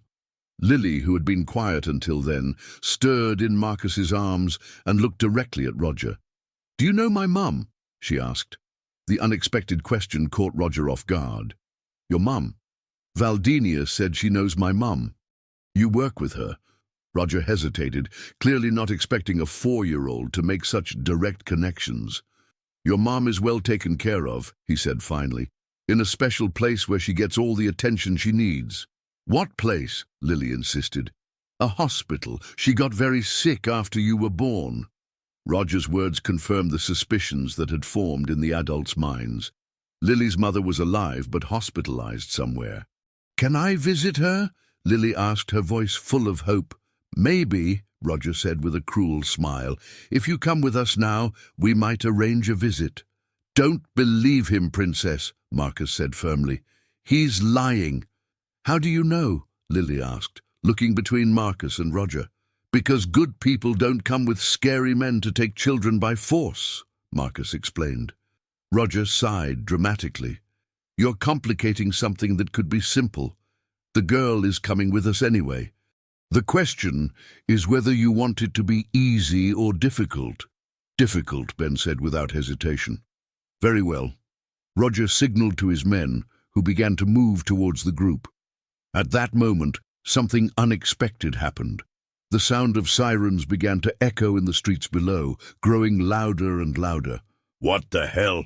one of the men muttered, running to the window. "Police," he said. "A lot of police." Roger's face contorted with anger. "How did they know?" That's when Sandra appeared at the door, accompanied by 2 police officers. "Because I called them as soon as I saw you coming up," she said with satisfaction. The situation had completely reversed. Roger and his men were cornered, surrounded by police, and with no escape route. "You don't know what you've just done," Roger growled. "There are very powerful people involved in this. People who won't be happy. Then they'll have to deal with us," Marcus said, finally feeling safe enough to put Lily down on the floor. As the police arrested Roger and his men, Lily approached Sandra. "Thank you for helping us," she said with her natural politeness. "You're welcome, honey," Sandra replied, stroking the girl's hair. "No one will hurt you while I'm around." But as Roger was being led away, he shouted one last threat. "This isn't over. Valdinia still has cards to play. And you still don't know the whole truth about the girl's mother." Roger's words echoed in the room even after he had been removed. There was something in his tone that suggested that, despite being captured, he still knew things that could change everything. "What did he mean by the whole truth?" Ethan asked. "I don't know," Marcus replied, but there was worry in his voice. "But I have a feeling we're not done uncovering the secrets of Lily's past." Lily, oblivious to the adults' concerns, was at the window watching the police cars drive away. "Are they going to put the bad man in jail forever?" she asked. "We hope so," Ben replied. "And now are we going to find my mom?" The simple question left everyone without an answer. They had won this battle, but Roger's words had planted new seeds of doubt. What truth about Lily's mother was still hidden? And what role did Valdinia still have to play in this story? "We'll find out," Ethan promised, although he didn't know how he would fulfill that promise. "We'll find out the whole truth." But as he looked at Lily, who had returned to drawing quietly on the floor, he wondered if the truth was something a 4-year-old should know. Sometimes, he thought, maybe it was better to leave some secrets buried. That conviction, however, would be tested very soon. 2 weeks had passed since Roger's arrest, and a strange sense of calm had settled over their lives. Lily now stayed mostly at the house that Ben had rented on the outskirts of town, a secluded property with a large garden where she could play under constant supervision. Marcus had moved there too, and the twins spent every night there. On that Saturday morning, the day before the town's summer festival, Lily was in the garden, helping Marcus plant flowers, when an unfamiliar car approached the gate. Everyone immediately went on alert. Unexpected visitors had become synonymous with trouble. "Who is it?" Ethan asked, coming out of the house. "A woman," Ben replied, watching through the window. "Alone. She looks nervous." The woman got out of the car slowly, looking around as if she feared she was being watched. She was a plain-looking person, about 50 years old, grey hair tied in a bun, modest but clean clothes. "Can I help you?" Ben asked, approaching the gate without opening it. I need to talk to you," the woman said, her voice trembling. "It's about the girl, about Lily." Marcus immediately positioned himself between Lily and the stranger. "Who are you?" "My name is Mrs. Davis. I used to sell pastries at the market. I always gave bread to Lily when she was on the streets." Lily raised her head from the flower bed, interested. "Mrs. Davis!" she exclaimed, running towards the gate. "You disappeared from the market." "Disappeared why?" Ethan asked, still suspicious. Mrs. Davis looked around again before answering. "Because Valdinia threatened me. She said that if I kept helping street children, I'd have trouble with the licensing board." "Valdinia," Marcus murmured. "Always her. But now she's been arrested too," Mrs. Davis continued, "and I need to tell you something important. about Lily's mother. Everyone's interest was immediately piqued. Ben opened the gate, but remained alert. "What do you know about Lily's mother?" he asked. Mrs. Davis looked at the girl, who was holding Marcus's hand, and her face filled with sadness. "I knew Dulcinea. She was a sweet, hard-working girl. She lived with her sister Valdinia in a small house near the market." "Valdinia is Lily's mother's aunt?" Ethan asked, surprised. "She was, but she was also the one who made the poor thing's life miserable." Mrs. Davis sighed deeply. Valdinia was always jealous of her younger sister. Dulcinea was beautiful, intelligent, dreamed of studying. But when she got pregnant with Lily— "What happened?" Marcus insisted. "Valdinia made her life hell. She said she had brought shame to the family, that she was irresponsible. She controlled every penny Dulcinea earned, didn't let her work properly, always yelling, always humiliating." Lily listened to everything in silence, her big eyes absorbing information about a past she barely remembered. "And Lily's father?" Ben asked. "A good boy," Mrs. Davis replied. "He worked for a construction company here in town. But when Valdinia found out Dulcinea was pregnant, she lied to him, said Dulcinea had run away with another man." The twins exchanged glances. A construction company in town, the coincidences were piling up disturbingly. "What was his name?" Ethan asked. "Carlos something, a tall, dark-haired man, very polite. He tried to find Dulcinea for a long time, but Valdinia always said she didn't want to see him." "Carlos," Ben repeated, a vague memory forming in his mind. "Carlos Ferreira? That's right," Mrs. Davis exclaimed. "Do you know him?" The world seemed to stop for a moment. Ben and Ethan exchanged glances with an expression of total shock. "Carlos Ferreira worked for our company," Ethan said slowly. 5 years ago, he was an excellent employee. He could be Lily's father?" Ben could barely form the words. "He was a very responsible boy," Mrs. Davis confirmed. "He was devastated when he thought Dulcinea had abandoned him. He left town shortly after." Lily, who had remained quiet, approached Ben. "Do you know my daddy?" she asked with her characteristic innocence. The simple question hit Ben like a lightning bolt. During all these months taking care of Lily, protecting her, learning to love her, she was the daughter of a man he knew and respected. "Maybe," he replied, his voice choked with emotion. "Maybe I do. And my mommy," Lily continued. "Mrs. Davis, where is my mommy?" Mrs. Davis hesitated, looking at the adults for guidance on how much she should reveal. "Your mommy got very sick after you were born," she said carefully. "Valdinia didn't take good care of her, didn't let her get the help she needed." "What kind of illness?" Marcus asked. "Deep sadness, sadness that wouldn't go away. She stopped eating, stopped talking. And when you were 2 years old, Lily, she tried to hurt herself." "Hurt herself how?" Ethan asked, although he feared the answer. "She was admitted to a hospital in Belo Horizonte for people with mental illnesses, and Valdinia told everyone that she had abandoned her daughter and run away." "So my mom didn't abandon me?" Lily asked, tears beginning to form in her eyes.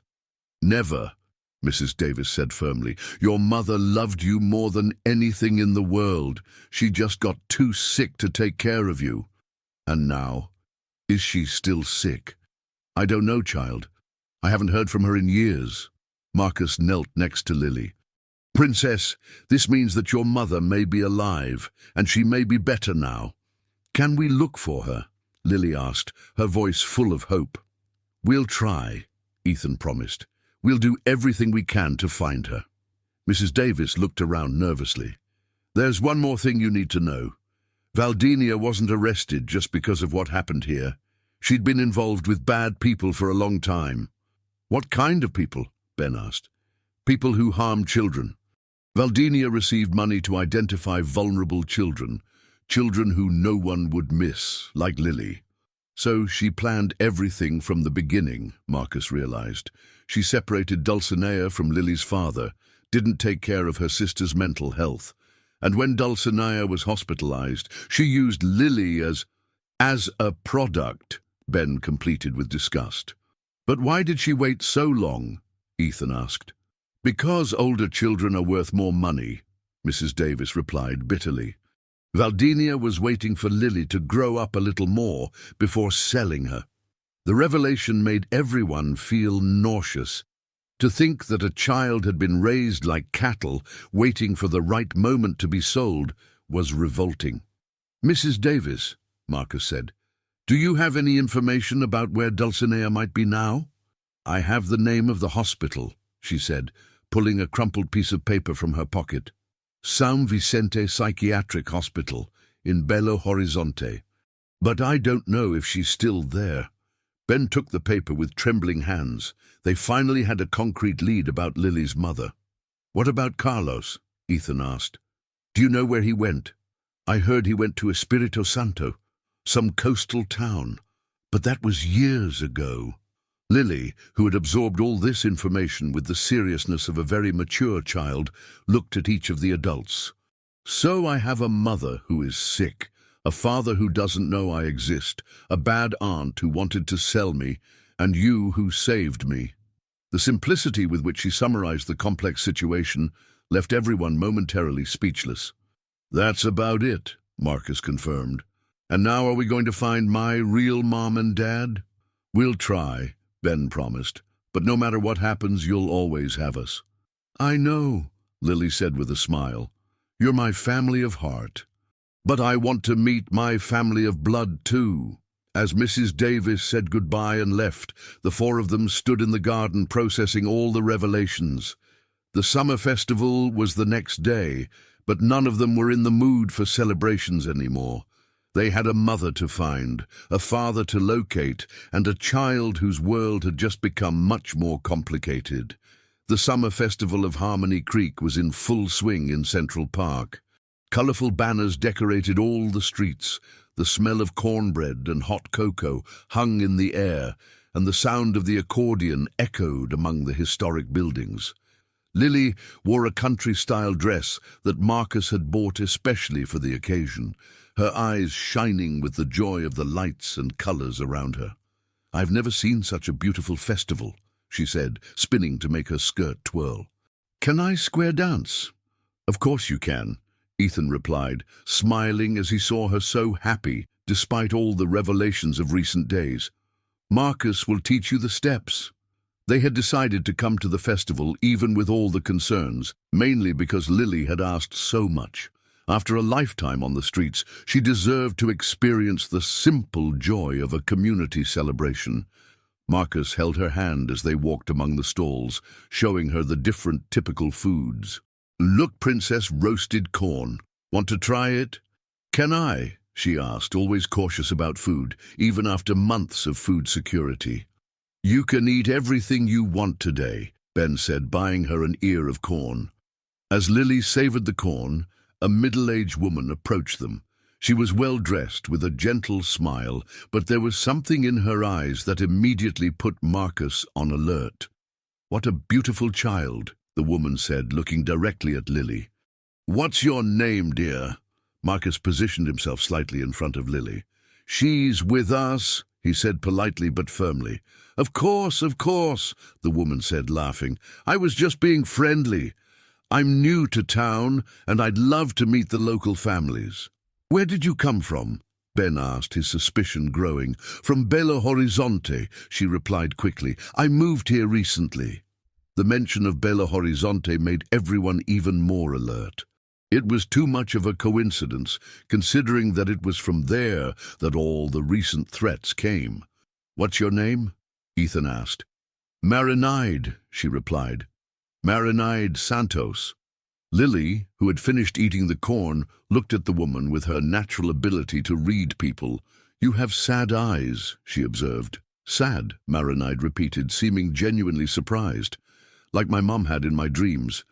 Before she got better, Lily's innocent observation created a moment of uncomfortable silence. Marinide looked at the girl with an expression that quickly changed from surprise to something that looked like recognition. Your mother? Marinide asked, her voice slightly trembling. She's in a hospital where they take care of sad people, Lily explained naturally. But we're going to visit her soon. Marinide paled visibly. What hospital? In Belo Horizonte, Lily replied before any adult could stop her. At that moment, Marcus realized that something was very wrong. Lily, come here, he said, holding out his hand to her. But Marinide stepped forward. Wait, she said, her voice now full of emotion. Please, let me speak. Ma'am, we suggest you leave, Ben said, placing himself beside Marcus. My name isn't Marinide, the woman said quickly, tears beginning to form in her eyes. It's Dulcinea Santos. The world seemed to stop. All the adults exchanged glances, trying to process what they had just heard. You're my mom, Lily asked, her voice small and uncertain. Dulcinea knelt down to the girl's height, tears now streaming freely down her face. I am, my little one. I'm your mother. But how? Ethan stammered. How are you here? I was discharged from the hospital 2 weeks ago, Dulcinea explained, not taking her eyes off Lily. When I found out that my sister had been arrested and that a girl named Lily was being taken care of by good people, I needed to come see. How did you find out? Marcus asked, still processing the situation. A social worker at the hospital told me. She said there was an investigation into missing children and that my daughter's name appeared in the records. Lily cautiously approached Dulcinea. You look like the woman in my dreams, she said. But skinnier. I've been sick for a long time, Dulcinea explained gently, but now I'm better, and I've been thinking about you every day. Why did you leave me? Lily asked with the brutal honesty of children. The question made Dulcinea sob. Because I was very sick in the head. I couldn't take care of myself. And your aunt, she said it would be better for you if I left your life. But you didn't want to leave. Never, Dulcinea said firmly. You're the most important thing that's ever happened in my life. Marcus watched the interaction with a broken heart. He had taken care of Lily as if she were his own daughter, and now the biological mother had appeared to claim her. Dulcinea, he said carefully, are you really better? Are you prepared to take care of a child? I'm taking medication and doing psychological follow-up, she replied. I have a small apartment in Belo Horizonte and a part-time job. It's not much, but I can offer love and care. What about Lily's father? Ben asked. Carlos Ferreira? Dulcinea's face lit up. Do you know about Carlos? He worked for our company, Ethan explained. Mrs. Davis told us the truth about how Valdinia separated you. Carlos doesn't know about Lily? Dulcinea asked hopefully. He didn't know, Ben confirmed, but we found him. He's coming here tomorrow. He's coming? Dulcinea's eyes filled with hope and fear at the same time. My daddy's coming? Lily asked, excited. He is, Ethan confirmed. He was very emotional when he found out about you. At that moment, the reality of the situation hit everyone with full force. Lily had a mother who loved her and was recovering, a father who didn't know of her existence but was coming to meet her, and a foster family who had learned to love her unconditionally. What's going to happen to me now? Lily asked, looking from one adult to another. It was the question they all feared answering. Dulcinea had legal rights to her daughter, but Marcus and the twins had been her family for months. I don't know, Dulcinea admitted honestly. I really want to be in your life, but I also see that you have people who love you very much here. Can I have everyone? Lily asked with her simple childlike logic. What do you mean, princess? Marcus asked. Can I have my real mom, my real dad, you who are my heart dad, and the uncles who saved me? Can I have a really big family? The innocent suggestion made everyone reflect on possibilities they hadn't considered. Maybe it wasn't necessary to choose. Maybe they could find a way for everyone to be part of Lily's life. Would you like that? Dulcinea asked Marcus. For us to all continue taking care of her together.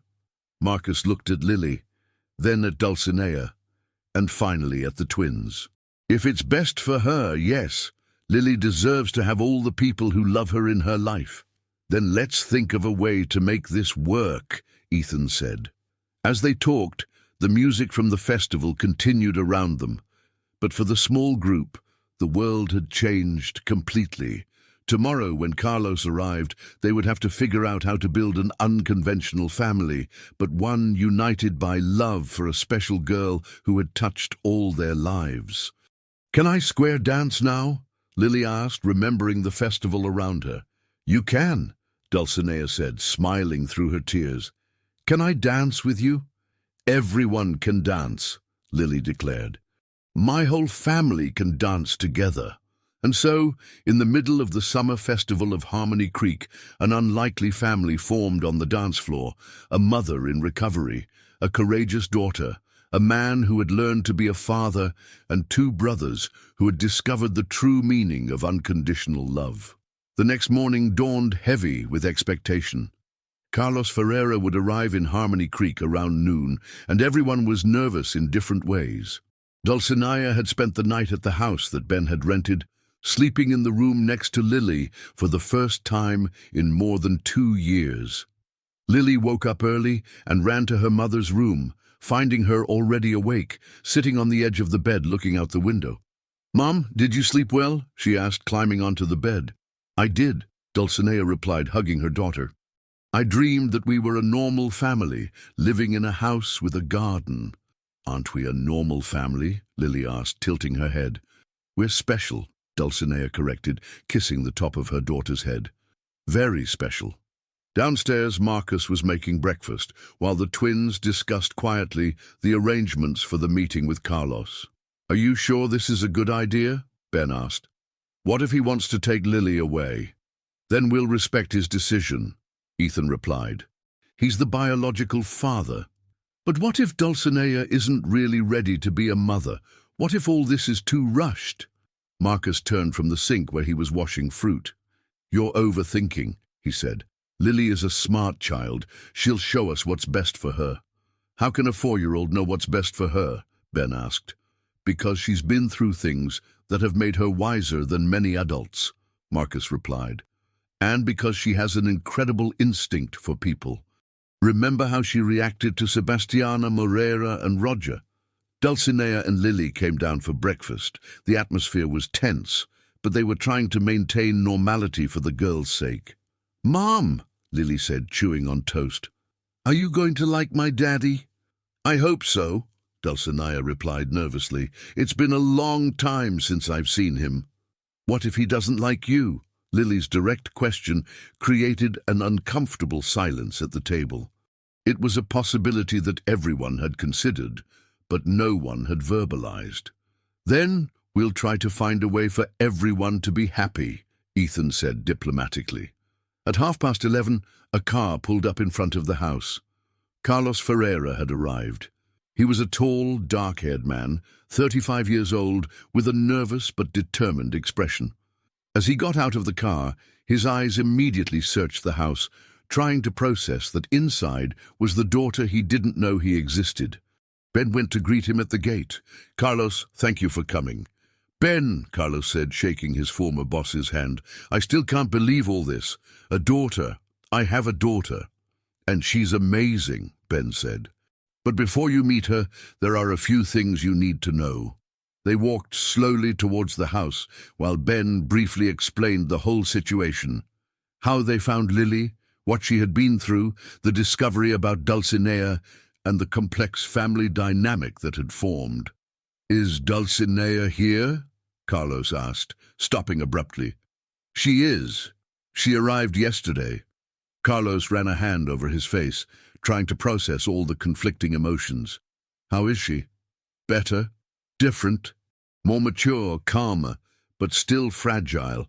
When they reached the door of the house, Carlos hesitated. "What if I don't know how to be a father?" "None of us did," Ben replied. "But Lily taught us."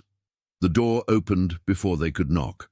Dulcinea was standing there, her eyes meeting Carlos's for the first time in more than 5 years. For a moment, neither of them said anything. "Hi, Carlos." she said finally, her voice almost a whisper. "Hi, Dulcie," he replied, using the nickname he used to call her. "Daddy?" A small voice came from behind Dulcinea. Lily appeared, looking shyly at Carlos. Carlos knelt down immediately, getting down to her height. "Hi, Lily. I'm your dad." "You're very tall," she observed, making everyone laugh nervously. "You're very small," he replied, smiling, "but very beautiful, like your mom." Lily moved a little closer. "You have gentle eyes," she said. "Like Marcus." "Who's Marcus?" "My heart dad," Lily explained naturally. "He took care of me when I was alone." Carlos looked over Lily's head and saw Marcus standing in the doorway of the room. The two men measured each other for a moment, each evaluating the other. "Thank you," Carlos said finally, addressing Marcus. "Thank you for taking care of our daughter." "Our daughter?" Marcus repeated, surprised by the choice of words. "You may not be the biological father, but you're clearly the father she knows. That means a lot to me." Carlos's generosity surprised everyone. They had prepared for jealousy, disputes, complications, but not for immediate acceptance. "Want to see my drawings?" Lily asked Carlos. "I want to see everything," he replied. They spent the whole afternoon talking, getting to know each other, building bridges between past and present. Lily showed her drawings, told her adventures, explained how each person had entered her life. Carlos listened to everything with growing fascination, impressed with his daughter's maturity and wisdom. "She's extraordinary," he said to Dulcinea, during a moment when Lily was playing in the garden with Marcus. "She is," Dulcinea agreed. "She survived things that could have broken anyone." "Dulce," Carlos said hesitantly, "about what happened between us." "It wasn't your fault," she interrupted. "Valdinia lied to you. I know that now. But I should have insisted.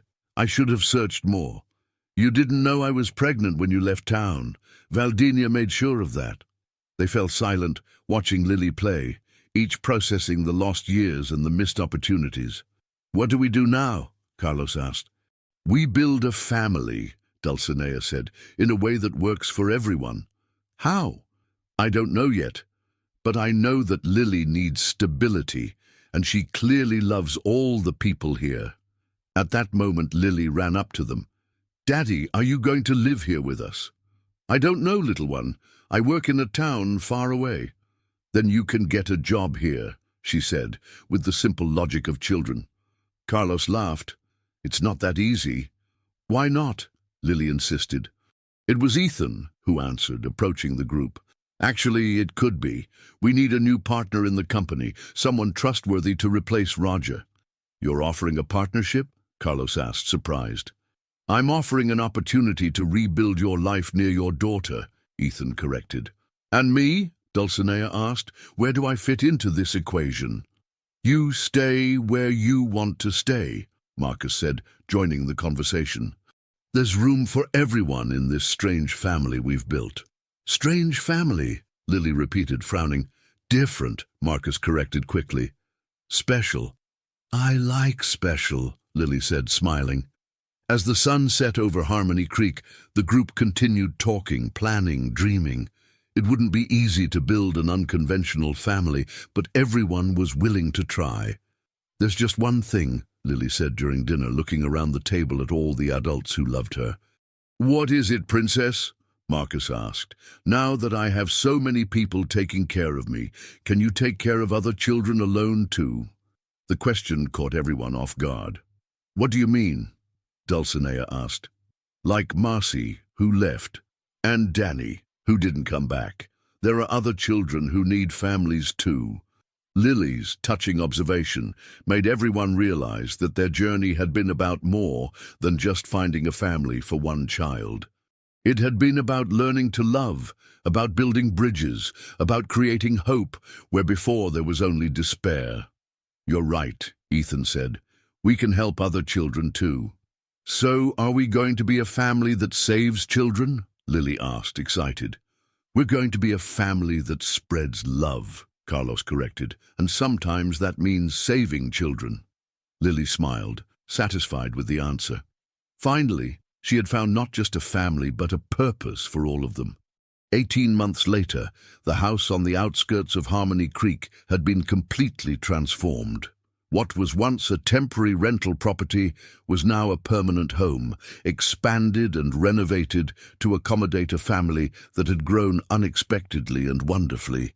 Lily, now almost 6 years old, ran through the flower garden chasing butterflies, her laughter echoing among the fruit trees that Carlos had planted. Her hair had grown long and shone in the sun, and her eyes no longer carried the shadows of fear that had once marked them. She wore a yellow dress that Dulcinea had sewn, and on her small feet the first shoes that were truly hers. "Mom, look!" she shouted, running towards the porch where Dulcinea was reading a book on pedagogy. "The blue butterfly landed on my hand." Dulcinea smiled, closing the book. Her own eyes shone with a light that had been absent for years. The medication, psychological follow-up, and above all, the love of her daughter and the extended family had given her back not only sanity, but a joy of living that she thought she had lost forever. "How beautiful, my flower," she said, hugging Lily. "The butterfly knows you have a gentle heart." "Where's Daddy Carlos?"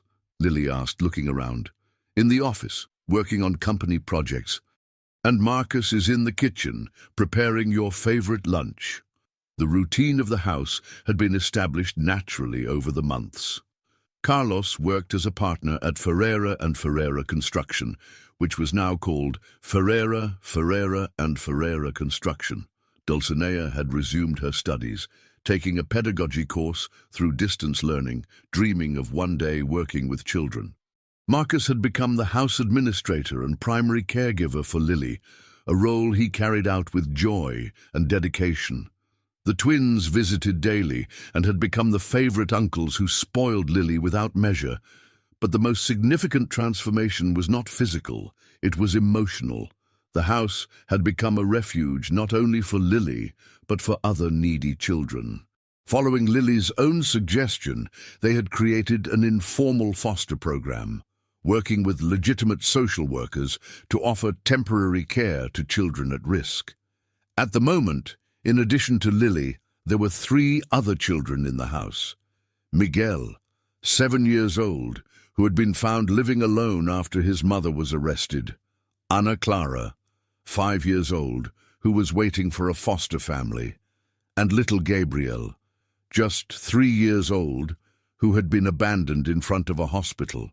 "Lily," Marcus called from the kitchen, "can you call the others for lunch?" "Coming," she replied, running towards the room she now shared with Ana Clara. The 2 boys slept in the next room, and each child had their own belongings, their own drawers, their own safe spaces. During lunch, the large table was full of laughter and conversation. Miguel told about his progress at school. Ana Clara showed a drawing she had made of her future foster family. And Gabriel just smiled, still adjusting, but clearly happier every day. "Uncle Ben," Lily said, "when are you and Uncle Ethan going to bring your girlfriends to meet us?" The question made everyone laugh. In recent months, both twins had started serious relationships. Ben with the child psychologist he had recommended for Lily, and Ethan with a local teacher who had volunteered to tutor the children. "Soon," Ben promised. "They're nervous to meet you." "Why nervous?" Ana Clara asked. "Because you're very important to us," Ethan explained. "And we want to make sure they'll love you as much as we do." "Everyone who meets you ends up loving you," Dulcinea said, looking around the table with gratitude. "It's impossible not to love you." After lunch, while the other children played in the garden, Lily approached Carlos, who was reviewing some projects on the porch.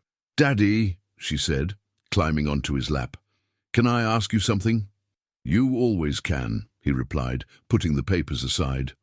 "Do you regret not meeting me when I was a baby?"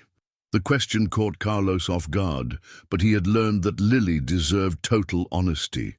"Sometimes," he admitted. "Sometimes I get sad thinking about all the moments we missed. But then I remember that if things had been different, maybe you wouldn't have become the amazing girl you are today." "How so?" "You learned to be brave because you needed to be brave. You learned to love deeply because you knew what it was like not to have love. All the bad things that happened to you also made you strong and wise. Lily thought about this for a moment. So my bad life was good for something? Your life was never bad, Carlos corrected. You were always special. Only some people around you were bad. But you turned even that into something good. How? You taught us to be a family. You taught us that love isn't about blood, it's about choice. And now we're helping other children because of what we learned from you. At that moment, Marcus approached with an envelope in his hands. A letter arrived for us, he said, smiling. It's about Danny. Everyone gathered as Marcus opened the letter.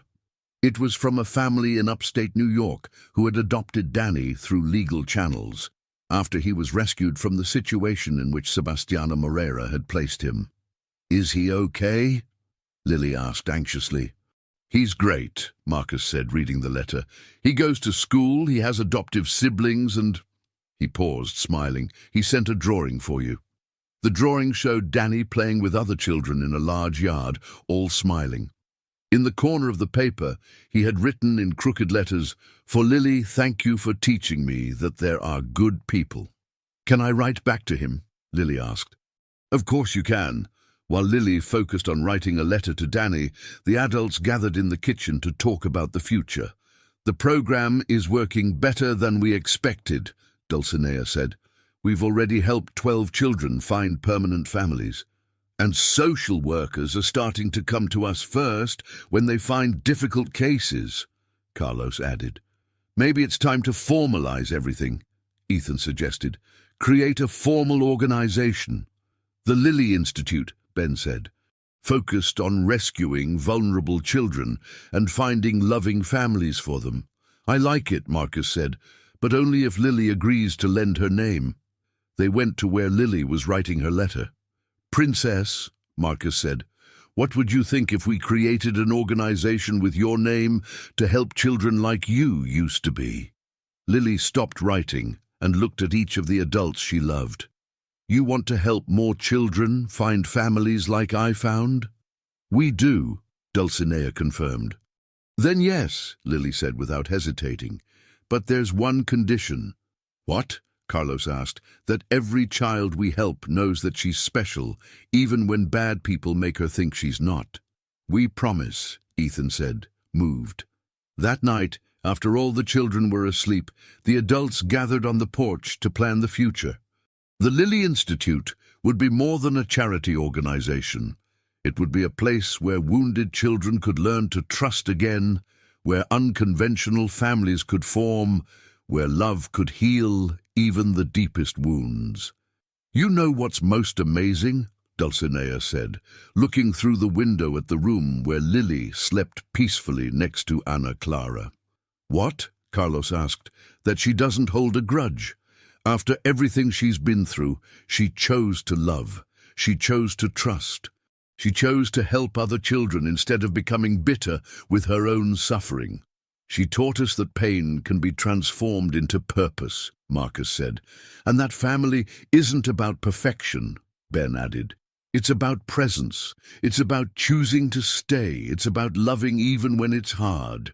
At 10 o'clock, when everyone had said goodbye and the house was silent, Lily appeared in the doorway of Dulcinea and Carlos's room. Can't sleep? Dulcinea asked, lifting the blanket for Lily to snuggle between her parents. I was thinking, Lily said. About what? About how strange life is. I was alone and sad. You were alone in different ways. And when we met, we all became happy. That's true, Carlos agreed, kissing the top of his daughter's head. I think people meet when they need to meet, Lily said with her wisdom of almost 6 years. As if the universe knew we have to take care of each other. Maybe, Dulcinea said, hugging her daughter tighter. Mom? Lily murmured, already almost asleep. Yes? Thank you for getting sick. Why, my flower? Dulcinea asked, surprised. Because if you hadn't gotten sick, I wouldn't have met Marcus or the uncles or discovered that I can have a big family. And other children wouldn't have met us either. Dulcinea felt tears of gratitude streaming down her face. Her daughter had transformed even the darkest period of her lives into something with purpose and meaning. "I love you, Lily," she whispered. "I love you all," Lily replied. "My heart family, my blood family, and all the children who are still going to be part of our family." And so, in the house on the outskirts of Harmony Creek, an extraordinary family slept peacefully, knowing that love had conquered fear, that hope had overcome despair, and that a child who once had no one now had everyone, and was determined to ensure that no other child went through the loneliness she knew. The Lily Institute would save hundreds of children in the years that followed, but its true victory had already happened. A girl had taught a group of lost adults that family isn't about blood or documents. It's about choosing to love every day, unconditionally. If you enjoyed this wonderful story, please comment. Your opinion is very important. And if you love beautiful stories, subscribe to my channel. I promise to make your day better with my videos.